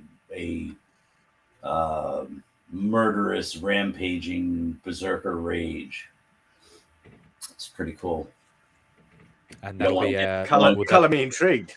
Color me intrigued. Are you looking to make that an Ashcan as a side project of Beowar, or are you looking to give her the full platform herself, the full treatment herself? I think I'm debating as to whether it's going to be an Ashcan or just a backup story in the book itself, just to make it a bigger book, So I have to think about that. And if the response to Alizon is good enough, Alizon will wind up getting her own book at some point, I'm sure. I reckon she might. Just got a hunch. My spidey sense is telling me she might. Yeah. All right, so that's Beowar from Vic. The idea of midget mammoths, Sure, you don't want to show us a little bit of imagery to go along with Beowar? Yeah. Where did that go? It's under my stack. That we never show. Yes. Oh, there she is.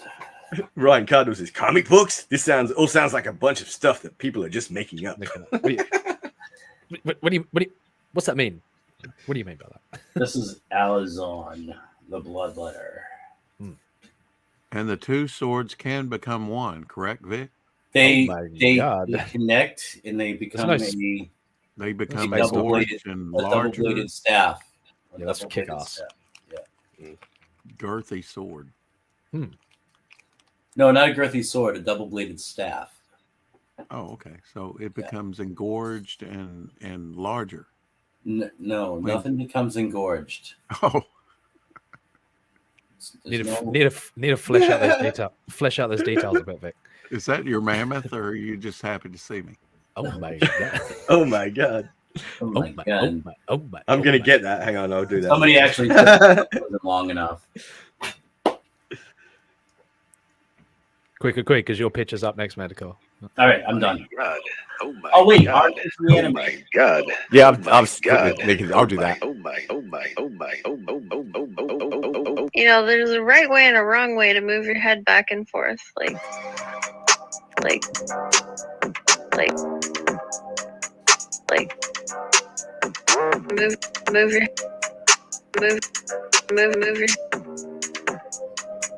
move your head back and forth. Oh my god. All right, so check out check out Alizon, the Bloodletter. Back it today. Yes, sign up now actually, because great Beowar things in the works with Vic, and I'm going to kicking and screaming. He is going to make this thing happen. Believe me. Now, Manticore. Yes. What do you got going on, man? Well, we've got Artifice Re-Animate. Time will tell. Now in demand on Indiegogo to awaken to a world where personal identity shadows in comparison to digital reflections. So yeah, it's in demand. We still got quite a way to go But yeah, if you can help us out, maybe share it with some friends, get it out there, would be greatly appreciated. Vic's working on the pages as we speak. And yeah, back in today. I think such a great pitch. I will be backing your book. Can't tell exactly when, but I will be backing. Rex. Thanks, Rex. Much appreciated. Very interesting concepts and conversations with you. So it deserves a little heads up. I can't tell if you're Thank serious. you very much. I am It is Awesome. When I say I'm going to back something, I back it. Legendary. Cool. Legendary. All right, and of course we are always joined by some interesting creators in the chat. Definitely check out The Buckler by Dilla Jaws. Definitely check out Kaya's by Mr. Ryan Cardinal. Story of Blood and Stone. And they are more than welcome to join us anytime they please as well. So tomorrow we'll be back to continue this conversation, to let Vic have his piece, speak his mind, as we cover the story of the rising dead in Ukraine. Just joking. Will you be streaming later tonight, or? Oh, me? There's a distinct possibility. Okay, well, we'll be there. It's a definite maybe. And that's all from us today. Again, thanks. Chat had a ball today. Thanks, everyone. Yeah, it's always good. Always good. Don't tell them about it. Tomorrow we cover the magic of emergence. Fudge. Fudge. Oh my God. All right. Take care, chat. Peace out. Peace out. Yo.